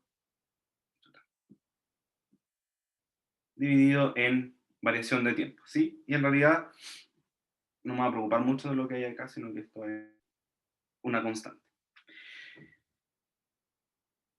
Entonces, podríamos decir que, si se dan cuenta, lo que estamos formando acá son, aquí una simplificación, hay un poco de álgebra detrás, pero es una consecuencia, queremos no desarrollar ni como desarrollar todo por cuál es la razón de por qué viene esto en la álgebra, sino que en realidad ver las consecuencias de esto, y es que lo que me está diciendo acá es que esto es básicamente M1 por posición 1 más M2 por posición 2 igual a una constante. Sí, voy a pasar multiplicando este delta 3. Y lo voy a agrupar aquí en esta constante. Lo importante de esto es que si yo divido esto por la masa total del sistema, M1 por X1 más M2 por X2 partido en la masa total del sistema, sigue siendo una constante, porque la masa total del sistema sigue siendo una constante. Esto es exactamente la definición de lo que es el centro de masa, ¿sí? Entonces, lo que estoy diciendo yo acá es que el centro de masa es una constante. O sea, que el centro de masa se mantiene siempre en la misma posición, ¿sí? Eso es una de las consecuencias de que no tengamos fuerza. Ahora, eso en caso de que no tengamos fuerzas en el sistema. Y en el caso de tener fuerza, en realidad lo que vamos a tener que comprobar es que se cumpla esto, ¿sí? Que la variación de momentum es igual a la fuerza externa, que no hayan fuerzas externas en el sistema, o que hayan fuerzas externas, por el tiempo que se ejercen esas fuerzas. Entonces, cuando no existen estas fuerzas externas, tenemos como consecuencia que el centro de masas del sistema se conserva, ¿ok? Es una constante. Ya, ¿qué otra cosa también podemos determinar acá? En realidad, cuando nosotros calculamos aquí esta cosa de acá, si yo les digo esto del centro de masa, y yo lo divido por el tiempo, que era lo que tenía aquí, por ejemplo, esta parte de acá lo que me dice, y si yo divido esto por la masa total del sistema, una consecuencia, esto es equivalente a decir que la velocidad del centro de masa del sistema se conserva. ¿Sí?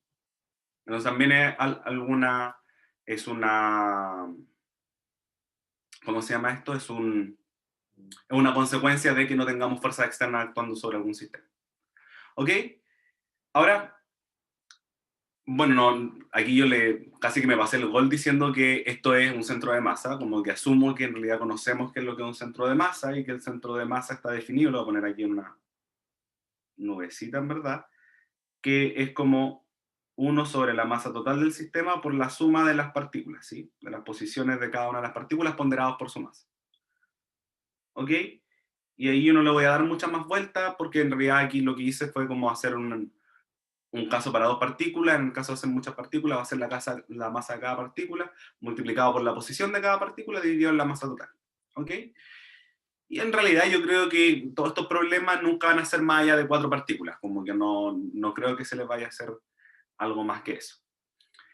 En el caso de tener dos partículas, en realidad no dos partículas, sino que dos cuerpos, donde los cuerpos sean sólidos, por ejemplo, como lo que vio Tomás delante, las posiciones en esta ecuación se consideran como los centros de masa de esos cuerpos, ¿sí? Las posiciones de los centros de masa de esos cuerpos.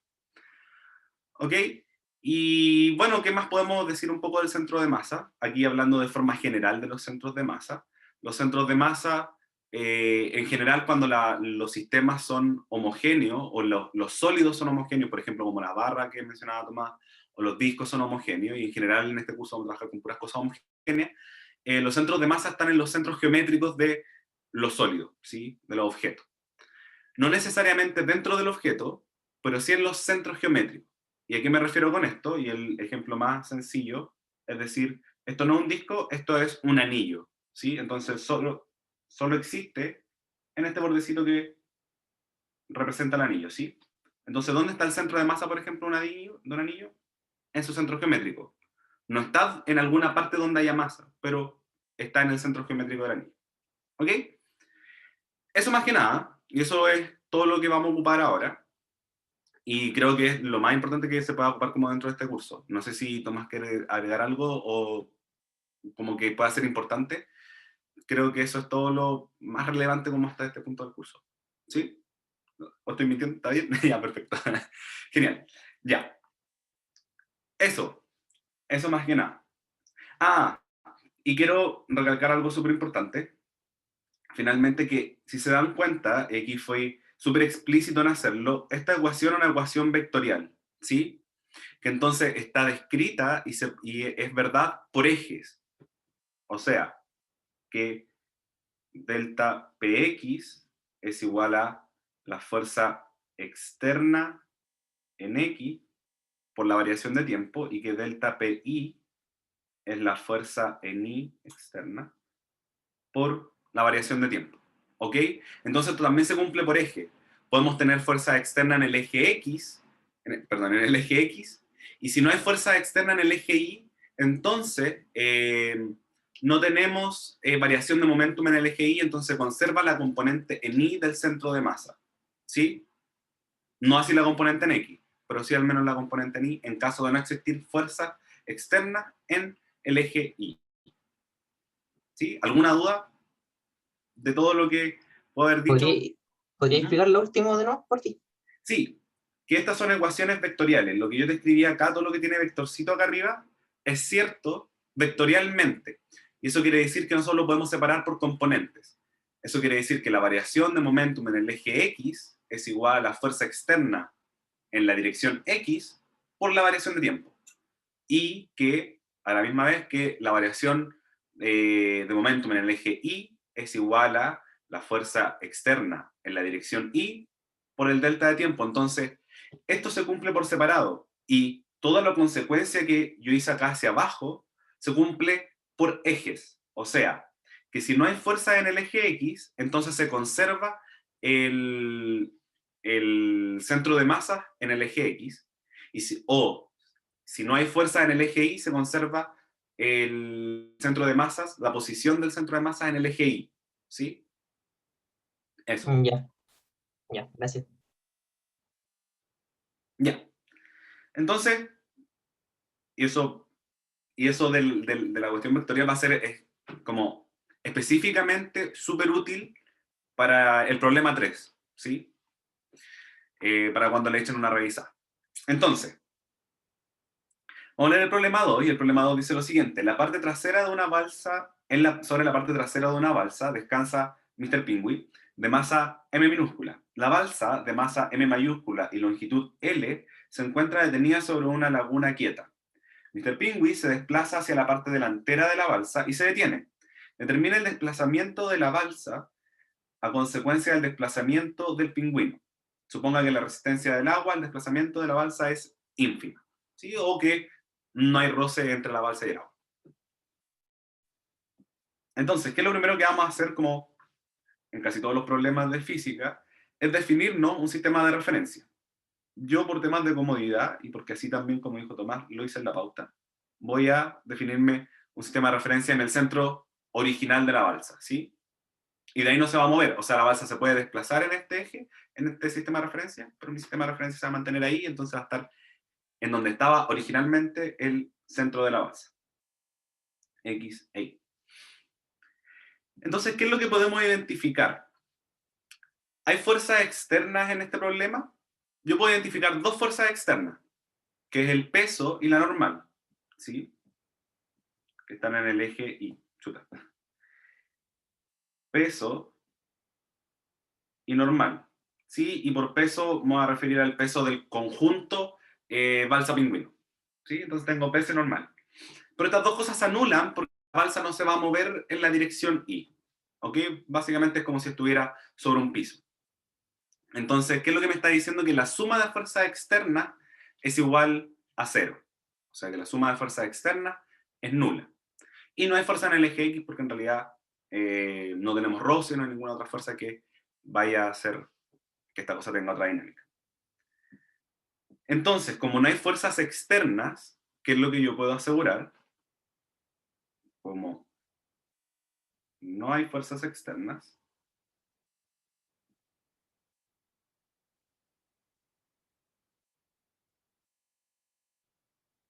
podemos asegurar que el centro de masas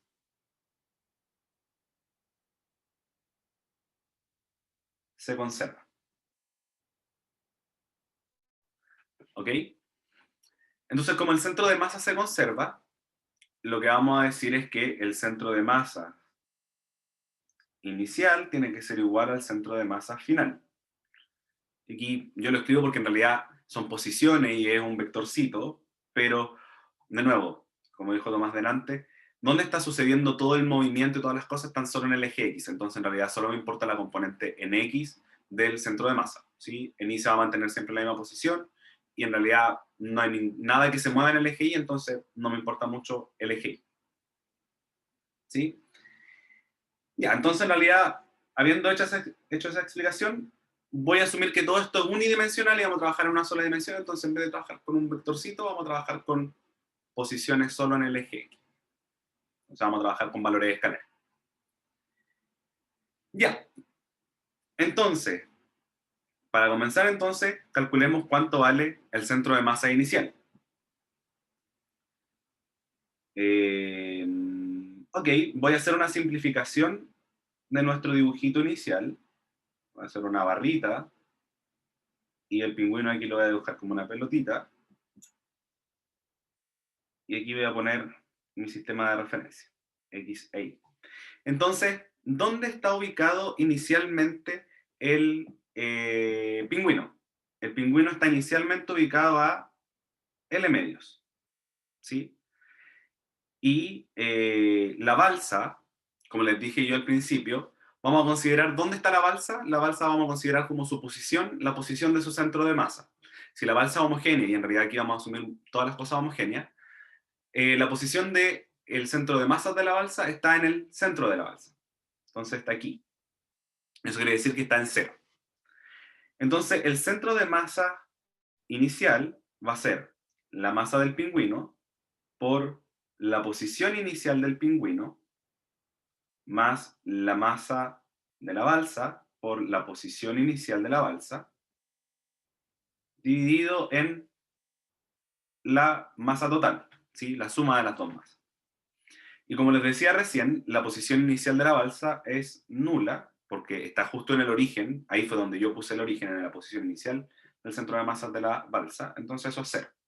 Entonces, ¿cuál es el centro de masa inicial? Es igual a... Ojo, porque aquí yo dije, esta es la posición inicial del pingüino, pero yo puse mi eje de referencia con las X apuntando hacia la derecha. O sea, lo que está hacia la izquierda del eje Y, lo que está de este lado, todo lo que está de este lado, es negativo en X.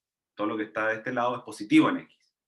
Entonces esto quiere decir que está a una distancia L medios del origen, pero está hacia la izquierda. Entonces esto es menos M por L medios dividido en M más M minúscula. ¿Sí? Y voy a dejar esto un poquito más bonito. Vamos a decir que esto es algo así. ¿Ok? Entonces tenemos cuál es la posición de la posición inicial de nuestro centro de masa.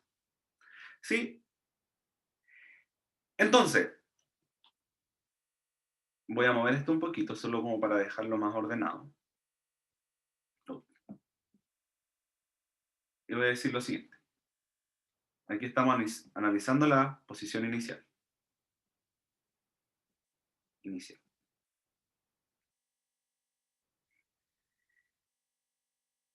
La posición final se va a ver algo como esto. Posición final, vamos a ver algo de este estilo. Voy a tener aquí mi barrita. Voy a poner por acá mi eje de referencia. Porque ¿qué es lo más lógico que nosotros pensemos que pase? Es cuando el pingüino avanza hacia la derecha, como que está arrastrando con los pies a la balsa hacia la izquierda. ¿Sí? Entonces esta cosa se movió un poco hacia la izquierda y el pingüino llegó acá al final de la balsa. Ahora esto es un esquema. Ojo, esto es un esquema. Yo en realidad no sé si la balsa se movió lo suficiente como para que el pingüino quedara del lado derecho, por ejemplo, de mi cuadrante, ¿cierto? Para que quedara como del lado de la X positiva. Podría haberse la balsa movido lo suficiente como para que en realidad mi sistema de referencia, en vez de estar ahí, haya quedado aquí, ¿sí? X, Y, o haya quedado acá, ¿sí? X, Y. Entonces, en realidad, ¿por qué digo esto? Porque todas las distancias las vamos a asumir positivas y que cuando vamos a asumir que todas las distancias son positivas, entonces la matemática finalmente nos va a decir si es que las cosas están a la derecha o están a la izquierda, ¿sí? ¿Y cómo me van a decir, cómo la matemática me va a decir si es que las cosas están a la derecha o a la izquierda? Es que el resultado que yo obtenga para las posiciones me va a decir si es que es positivo, entonces está al lado derecho, y si es que es negativo, está al lado izquierdo, ¿sí? Ya, entonces, asumiendo eso, vamos a ver lo siguiente. El centro de masa de la balsa se va a desplazar a una distancia que yo le voy a llamar x1. Sí, porque no sé cuánto se desplazó, y de hecho eso es lo que estoy buscando, no sé cuánto se desplazó. Y desde el eje Y hasta el pingüino, esto se va a haber desplazado x2. ¿Cuánto es x2? Tampoco lo conozco, no lo sé. ¿Ok? Entonces, ¿cuánto va a ser mi centro de masa final? Va a ser 1 sobre la masa total, que es m más m mayúscula, por la masa del pingüino, por la posición final del pingüino, más la m mayúscula por x final de la balsa. Déjame mirar un poquito aquí lo que estaba haciendo, para no pasarme ningún gol. Ok. Ya. Entonces, tengo cuánto eso y voy a reemplazar con los valores que yo le había dado acá a la cosa, y esto es m más m mayúscula por m por la posición final del pingüino es x2 más m mayúscula por x2 y x1. Ya, entonces, ahora tenemos que encontrar alguna relación entre estas cosas, porque ¿qué es lo que estoy buscando yo? Recordemos qué es lo que me pregunta el problema. Lo que me pregunta el problema es cuánto vale el desplazamiento de la balsa, o cuánto vale el desplazamiento del centro de masa de la balsa. Y aquí tengo algo que no conozco, que es x2, ¿sí? Considerando que eso es lo que estoy buscando. Tengo algo adicional que no conozco.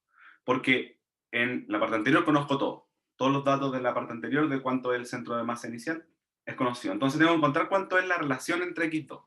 ¿A alguien se le ocurre cómo calcular alguna relación entre estos desplazamientos, entre x2 y x1?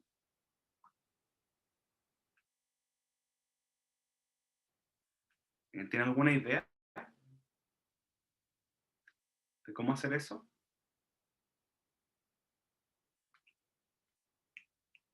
A mí por lo menos no se me ocurre nada. Perfecto, no, igual es algo un poco extraño. ¿Por qué? Pero sí podemos pensar en algo. Porque yo sé cuánto recorrió el pingüino sobre la balsa, ¿sí? Yo sé cuánto recorrió el pingüino sobre la balsa, relativo a la balsa. Sé que recorrió la balsa completa. Yo no sé cuánto recorrió desde un sistema que está parado desde fuera, ¿sí? Pero dentro de la balsa yo sé cuánto recorrió. Ahora, ¿cómo puedo juntar estas cosas? Pensemos lo siguiente. Nosotros sí sabemos algo. En algún momento el pingüino tuvo una velocidad que apuntaba hacia la derecha y la balsa tenía una velocidad que apuntaba hacia la izquierda, ¿sí? Por eso se separaron. Entonces, ¿qué es lo que yo puedo asegurar? Que la velocidad relativa del pingüino respecto de la balsa está dada por la velocidad del pingüino vista desde afuera menos la velocidad de la balsa vista desde afuera. ¿Pero qué es esto? Esto es la distancia que recorrió el pingüino relativo a la balsa, partido en el tiempo que se demoró en hacerlo, igual a la velocidad del pingüino es la variación de posición del pingüino visto desde afuera, ojo, estas dos cosas de acá es visto desde afuera.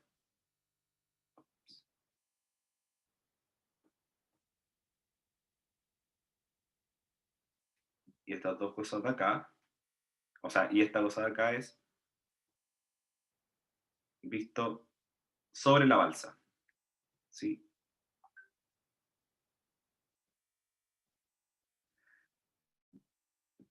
Entonces, esta es la variación de posición del pingüino visto desde afuera, en el mismo intervalo de tiempo, menos la variación de posición de la balsa visto desde afuera, en el mismo intervalo de tiempo, ¿sí? Entonces, puedo simplificar los tiempos, porque todo esto sucede en la misma cantidad de tiempo, y en realidad está definido de esta forma. Entonces tengo lo que recorre el pingüino dentro de la balsa, más lo que se mueve el pingüino visto desde afuera, menos lo que se mueve la balsa visto desde afuera. Entonces yo sé cuánto se mueve el pingüino dentro de la balsa. Si es que yo miro, me paro dentro de la balsa y miro cuánto se mueve el pingüino, recorre la longitud completa de la balsa, ¿sí? Entonces recorre L. Si yo miro desde afuera, ¿cuál es la variación de posición? Va a ser la posición final del pingüino menos la posición inicial del pingüino. Y lo mismo para la balsa. La posición final de la balsa menos la posición inicial de la balsa. ¿Sí? ¿Cuál es la posición final del pingüino? Visto desde afuera. Visto desde afuera, que es mi sistema de referencia rojo, ¿cuál es la posición final del pingüino? X2. ¿Sí? X2. ¿Cuál es mi posición inicial del pingüino visto desde afuera? De nuevo, ese es mi sistema rojo. Está en menos L medios. Entonces esto es menos L medios. Menos la posición final de la balsa, mi sistema rojo. ¿Cuál es la posición final de la balsa? X1. Como les dije delante, no sé exactamente dónde están las posiciones, están a la izquierda o a la derecha, así que lo voy a considerar todo como positivo. La matemática me va a decir con el signo si es que estaba atrás o del lado derecho, ¿ok? Atrás o adelante. Entonces esto es X1 menos la posición inicial de la balsa, y la posición inicial de la balsa es justo en el origen, entonces es 0. Entonces, si desarrollo un poco esto, me queda que esto es x2 más L medios menos x1. ¿Sí? Entonces, ahora, x2 va a ser L menos L medios más x1. ¿Sí? Di vuelta un poco la ecuación y va a hacer las cosas de un lado para el otro. L menos L medios es justamente L medios más x1. Y esto entonces es x2. Perfecto. Entonces encuentro una relación entre lo que es x2 y x1, que son las posiciones finales de las, del pingüino y de la balsa respectivamente.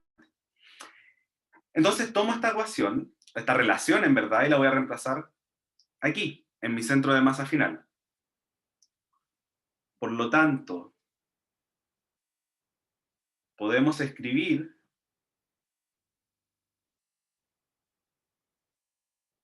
la posición del centro de masa final en función solo de x1 o el desplazamiento de la balsa, que es lo que estamos buscando. Entonces, este centro de masa final, ¿cómo me quedaría? Voy a moverme un poquito para ver de nuevo la ecuación. Y algo así. 1 sobre m más m mayúscula por la m minúscula por la posición final del pingüino. La posición final del pingüino era x2, que esto de aquí entonces va a ser L medios más x1 más m mayúscula por x1. ¿Sí? Voy a expandir un poco esto y esto me va a quedar algo así. M por L medios más m por x1 más m mayúscula por x1 dividido en m más m mayúscula. Si separo estas fracciones, voy a tener algo como m L medios partido en m más m mayúscula, más, aquí voy a factorizar por x1, eso es x1, m más m, y en el denominador me sigue quedando m más m mayúscula. Esta cosa la puedo simplificar un poco, y finalmente me dice entonces que el centro de masa final tiene la siguiente expresión, ml partido en 2, m mayúscula más m minúscula más x1. ¿Sí? Pero recordemos lo que habíamos dicho al principio. Como no hay fuerzas externas sobre este sistema, el centro de masa se tiene que conservar. O la posición del centro de masa es una constante. Como no hay fuerzas externas, entonces Cm0 es igual a Cm final. ¿Cuánto era Cm0? Cm0 era algo como menos ml partido en 2m más m mayúscula. ¿Sí? Si me equivoco, alguien ahí me corrige. Y el Cm final entonces es ml partido en 2m más m más x1. Entonces, ¿cuánto es x1? X1 es justamente, entonces si yo paso esta cosa para acá restando, tengo que esto es menos 2ml partido en 2m más m mayúscula, igual a x1, que es el desplazamiento del centro de masa a la balsa, o cuánto se desplaza la balsa, y eso entonces me queda que es x1 igual a menos ml partido en m más m mayúscula. ¿Sí? Lo que calza también con nuestra intuición, que la balsa se desplaza hacia la izquierda, mientras que el pingüino se desplaza hacia la derecha. ¿Sí? Y entonces encontramos cuál es la posición final de la balsa. ¿Alguien tiene alguna duda de lo que hice? Pude haber ido un poquito rapidito pensando que me iba a faltar tiempo, pero no, así que tenemos harto tiempo como para responder todas las dudas de esto. No quiero hacer el otro problema porque ese de verdad no lo vamos a alcanzar a hacer. Entonces, en vez de dejar la media, mejor démonos todo el tiempo para responder las preguntas de lo que puede haber pasado aquí.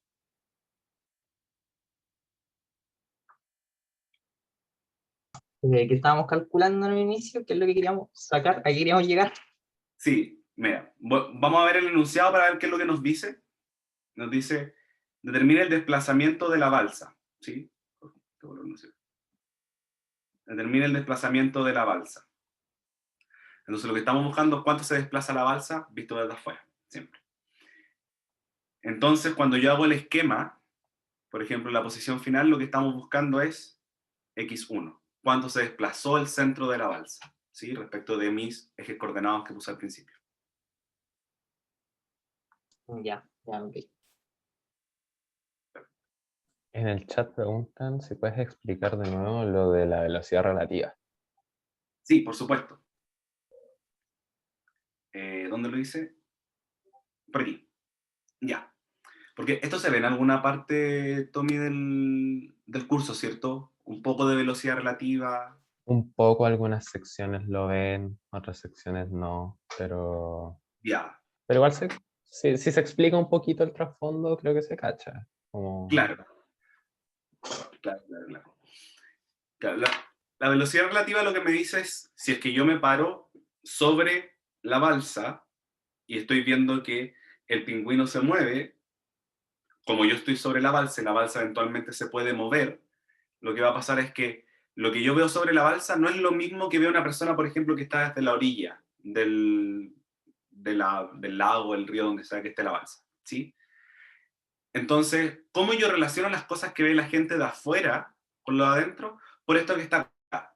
La velocidad relativa, visto desde la balsa sobre la balsa, está dada la velocidad del pingüino, relativo a la balsa. Visto sobre la balsa, es la velocidad del pingüino vista desde afuera, menos la velocidad de la balsa vista desde afuera. ¿Sí? Entonces, lo que hice fue decir como, bueno, entonces, la velocidad relativa del pingüino visto sobre la balsa puede ser lo mismo, en realidad es lo mismo que la distancia que él recorre el pingüino sobre la balsa, dividido en el tiempo que se demora en recorrer esa distancia. Adiós a quien se tenga que ir, que le vaya súper bien. Luego, eso tiene que ser igual a la velocidad del pingüino, lo puedo escribir como lo que recorre el pingüino visto desde afuera, dividido en el tiempo que se demora en recorrer eso. Y la velocidad de la balsa es la variación de posición, o lo que recorre la balsa visto desde afuera en el tiempo que se demora en recorrer. Ahora, ese tiempo es el mismo porque el tiempo en que sucede ese movimiento, aunque yo lo vea desde afuera, lo vea desde adentro de la balsa, es exactamente el mismo porque el tiempo no cambia cuando vamos en sistemas de referencia, al menos en todo lo que vamos a ver en introducción a la física clásica. ¿Sí? Introducción a la física moderna se va a hacer alguna modificación en algún momento de eso, pero en este momento el tiempo es exactamente el mismo. ¿Sí? Que se demora en recorrerlo dentro de la balsa como visto desde afuera. Entonces, como la variación de tiempo es la misma, puedo simplificar el tiempo y me quedo con esto de acá, con este resultado, y es que lo que se desplaza sobre la balsa, el pingüino, es lo mismo que lo que se desplaza visto desde afuera, si yo me paraba afuera, cuánto se desplaza, menos lo que se desplaza la balsa. ¿Sí? Ahora, ¿cómo nosotros calculamos desplazamientos? Desplazamientos son posiciones finales menos posiciones iniciales. ¿Sí? Y eso fue lo que hice luego acá. ¿Ok? Creo que de ahí en adelante puede que sea como un poquito de álgebra, pero se entiende. ¿Se entiende el trasfondo de lo que quiero decir? ¿Cómo soluciona la pregunta que tenía la persona que estaba haciéndola? Sí, sí, entendido. Muchas gracias. Perfecto, ningún problema.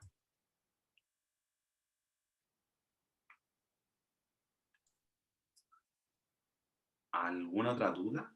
También pueden ser de la materia en general, no necesariamente a lo mejor de este ejercicio, ¿no? O a lo mejor de la materia en general, como dice el Tony. Sí, yo tengo una duda, pero igual estaba esperando si es que había alguien más que tenía dudas de este ejercicio. Mi duda es como que no entiendo muy bien la aplicación del torque, cómo visualizarlo en la vida real. O sea, por qué sale hacia dónde sale y, o sea, por qué apunta la dirección que apunta. No entiendo cómo trasladarlo más allá de la teoría. Sí. ¿Tú caché que los tornillos, cuando tú los apretáis, así este movimiento? Y cuando lo soltáis, así este otro movimiento. Y cuando tú lo haces, bueno, hay un poquito de trampa porque tienen un hilo y que lo hace, pero eso, el que el hilo haga que entre cuando yo hago este movimiento tiene un sentido físico y es porque es más fácil. Tú tomas el tornillo y ¿qué es lo que estás haciendo? Estás haciendo una fuerza que es de este estilo. ¿Sí? ¿Hacia dónde apunta tu dedo gordo? Regla la mano derecha, justo entrando hacia la pared. El dedo gordo está apuntando exactamente hacia donde apunta el torque. ¿Sí? Apunta hacia adentro de la pared. Entonces es más fácil que el tornillo entre cuando yo hago esto. ¿Y hacia dónde apunta cuando yo hago el efecto contrario? Hacia atrás apunta el dedo gordo, entonces saliendo de la pared. Entonces es más fácil sacar un tornillo cuando yo hago este movimiento, o con la mano derecha este movimiento, a que si yo hiciera el otro movimiento. Y de hecho, ¿cómo yo te aseguro que es más fácil? A pesar de que yo le haga, por ejemplo, el hilo hacia el lado contrario, no sé si todos los correctores, pero al menos los liquid paper, si ustedes los toman y los quieren abrir, tienen los hilos al revés. Entonces, cuando ustedes hacen esto, en realidad lo están apretando. Y cuando hacen el sentido contrario, lo que están haciendo es abrirlo. Pero aún así, haciendo los movimientos correctos, es súper difícil abrirlo. Es mucho más difícil abrirlo que si estuvieran en el sentido correcto los hilos. ¿Sí? Entonces, eso es básicamente como en la vida real, por qué los torques apuntan en esas direcciones. Ah, vale, yo pensé que el tornillo en sí mismo por su forma era el que hacía que se vaya encajando hacia adentro. O sea, pero es como, claro, la sí, forma en parte ayuda. sí. La forma ayuda, pero en verdad hay un sentido físico de por qué cuando fabrican los tornillos los fabrican en esa dirección y no en la otra. ¿Sí? Y esto, pucha, esto ya no es pregunta como de materia que hayamos pasado, pero tampoco entiendo muy bien el porqué del momento angular igual, para qué sirve que apunte como hacia otro lado. Porque igual tengo entendido que sale del plano, ¿o no? Entonces, Sí, porque tiene la misma dirección. Sí, porque, o sea, ustedes vieron rapidez angular, en algún momento en el curso, el omega. Ya, pues a ti te dicen la rapidez angular, pero también eso es un vector. De hecho, la dirección del vector velocidad angular está dado también por la regla de la mano derecha. Porque tú a la larga magnitudes que sean angulares, tú no las puedes dibujar en el plano. O sea, la velocidad de toda la vida es súper fácil dibujarla porque se mueve para allá, ok, el vector va para allá. Pero algo está girando así. ¿Cómo representas tú eso con un vector en el plano? Es súper difícil, entonces, ¿qué así? Ya hago que salga del plano. ¿Cómo? Regla de la mano derecha. ¿Cachai? Entonces, si mi partícula está girando así, ok, regla de la mano derecha, el vector velocidad angular tiene esta dirección, como entrando a la pantalla, en mi caso. O en este caso, llegándoles como saliendo, depende de su perspectiva. ¿Cachai? Entrando a la pantalla. En cambio, si está girando para este otro lado, o sea, para este otro lado, ok, regla de la mano derecha, entonces está saliendo ahora. ¿Cachai? Y el torque, como es una magnitud de cierta forma angular o rotacional, como vimos, al ser una magnitud rotacional, tiene mucha relación con esto la regla de la mano derecha. ¿Sí? De ahí viene. Porque es más fácil, o sea, no sé si sea la palabra más fácil, pero es como se ha hecho siempre, representar magnitudes rotacionales como vectores que salen del plano de giro. Creo que eso, no sé si Miguel tiene algo que complementar o algo que corregir de mi respuesta. No, está súper bien. De hecho, como con las herramientas matemáticas que tenemos ahora, es como lo que podemos decir. En adelante, creo que en mecánica se da alguna definición matemática, como más formal, que está definido como por un producto cruz, pero sí, como intuitivamente es eso, lo que dices tú. Como, ¿cómo representamos esta rotación? Bueno, cuando apunta en tal dirección, entonces sale el plano, y si apunta en la otra dirección, entra el plano, y probablemente también tiene un sentido con lo que es el torque y todo eso, ¿sí? A lo que está girando en una dirección como que tiende a irse hacia arriba o hacia abajo, como con lo del torque.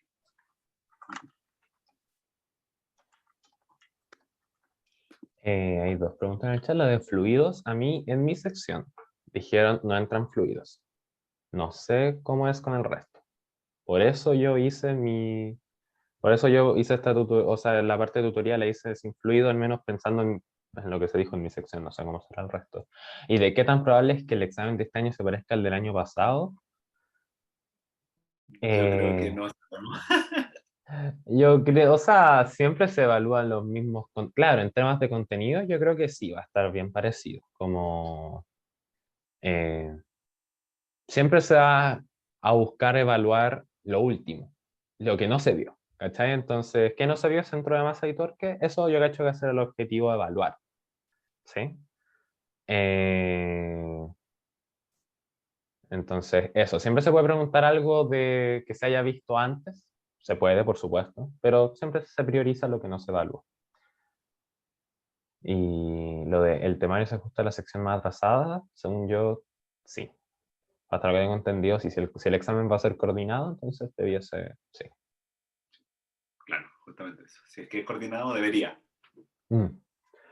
Ahí eso ya no tengo idea, yo no he visto el examen ni sé lo que se va a preguntar.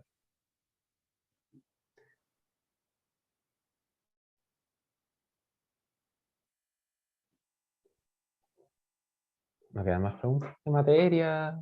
¿O de algo que hayamos hecho el Miguel o yo o en la P1? Yo, o sea, quería preguntar por el sistema de referencias cuando lo moviste en la P1. Y al final, según yo, no es como que lo hubieras movido, porque el sistema de referencia se mantuvo igual al final del día en el problema. O Solo que está sea, como distinto dibujado. lo roté, ¿cachai? Como que estaba así y hice, ok, hagamos esto. Como que ese fue el cambio que hice, ¿cachai? Y así no tuve que descomponer fuerzas, ¿cachai? Pero así como Ujú. moverlo, no lo hice, solo lo roté, por un tema de comodidad, por un tema de que Ya. descompongo menos fuerza, ¿sí? Eso. Ujú. Ya. ¿Sí? Yo por lo menos porque no tengo Respecto a más eso, preguntas. ¿Mm? quería consultar, es que daba lo mismo si lo rotaba solamente o lo trasladaba, ¿no? Con el torque, porque si lo rotas, el torque no cambia porque el vector, o sea, la distancia y toda esa cuestión del R cruz F no cambia. Pero si si lo trasladabas, igual se podía o no, porque al final estabas tomando como sumatoria de torque y sumatoria de fuerza aparte, ¿o no? Claro, yo puedo tomar el torque respecto a otro eje. Mira, perdón, Miguel, por cortarte la compartida de Sí, pantalla, pero... dale nomás. De hecho, Dale. no, renuncio antes de que me eche. Perfecto, perfecto. Volvamos entonces acá a... Yo si quisiera, podría haber tomado el sistema de referencia... Espérate, desenchufé el tablet. Acá. Podría no haber tomado el sistema de referencias que escogí y podría haber tomado otro. Podría haber hecho esto. Tomo esto y lo traslado acá. Y también sigue siendo válido. ¿Cachai? Como yo puedo escoger el sistema de referencias que más me convenga. Ahora, ¿cuál es el tema? Que acá cambian las distancias. ¿Sí? Porque ahora ya, por ejemplo, la distancia de acá a acá ya no es L medios. Es otra distancia. Porque L medios es esta distancia de acá. Este es L medios. Si yo divido la barra en dos. ¿Cachai? Pero acá tengo que medir esta porción de acá. ¿Sí? Que sería como R partido en tangente de alfa menos L medios, ¿cachai? Entonces las distancias sí van a cambiar. No digo que tú moviendo el sistema de referencia tus distancias no cambien, por supuesto que van a cambiar, pero la respuesta final no va a cambiar. Porque a la vez que cambian estas distancias, cambian estas distancias. Entonces es como hacer algo equivalente, ¿cachai? Es como mirarlo, es literalmente mirar el problema desde otro lado. Va a ser el mismo problema, pero mirado desde otra perspectiva. ¿Me cachai? Como lo que quiero decir. No sé si era tu pregunta de partida. Yo asumí que esa era tu pregunta. Por lo menos yo sí. Es como, o tienes que hacer todo en un lado o tienes que hacer todo en el otro, pero no puedes como hacer algo en un lado y hacer la mitad y después irte como a otro, una cuestión así. O sea, sí puedo, porque si te fijas, yo partí como con este sistema de referencia acá, pero después lo di vuelta, ¿cachai? Como yo puedo establecer los sistemas de referencia que yo quiera y ocupar los que yo quiera. El tema es ser consistente con eso. ¿Me cachai? Como si yo en este caso elijo el ejemplo que di, de hecho este mismo ejemplo de acá, si yo tomo en este caso este sistema de referencias que está rotado, no puedo decir que la aceleración en el eje Y va a ser cero, porque en este sistema de referencias la aceleración en Y es cero, pero en este caso de acá, no. ¿Cachai? Eso es como lo que yo establecí, pero en general yo puedo escoger cualquier sistema de referencia, al menos para dinámica. Para cinemática es un poco más complejo el tema. Ahí ya como que te recomiendo casarte con uno y que hagas todo con uno. Pero en dinámica, si te fijas, yo puedo ir y rotar para distintos cuerpos, puedo escoger distintos sistemas de referencia. Eso yo creo que es con lo que yo te puedo afirmar. Como distintos cuerpos, puedo escoger distintos sistemas de referencia, ¿cachai? Por ejemplo, si yo tuviera... no sé, este plano de acá, yo tenía esta masa acá y esta otra acá, y están unidas por, ponte tú una cuerda, que está amarrada acá a una polea, yo puedo escoger acá este sistema así, y acá este sistema así. ¿Cachai? Que son distintos, pero hago distintos sistemas sobre distintos cuerpos y soy consistente, y llego a una respuesta correcta. ¿Sí? Ok. Muchas gracias. De nada. Chao a las personas que se están yendo. Gracias por venir.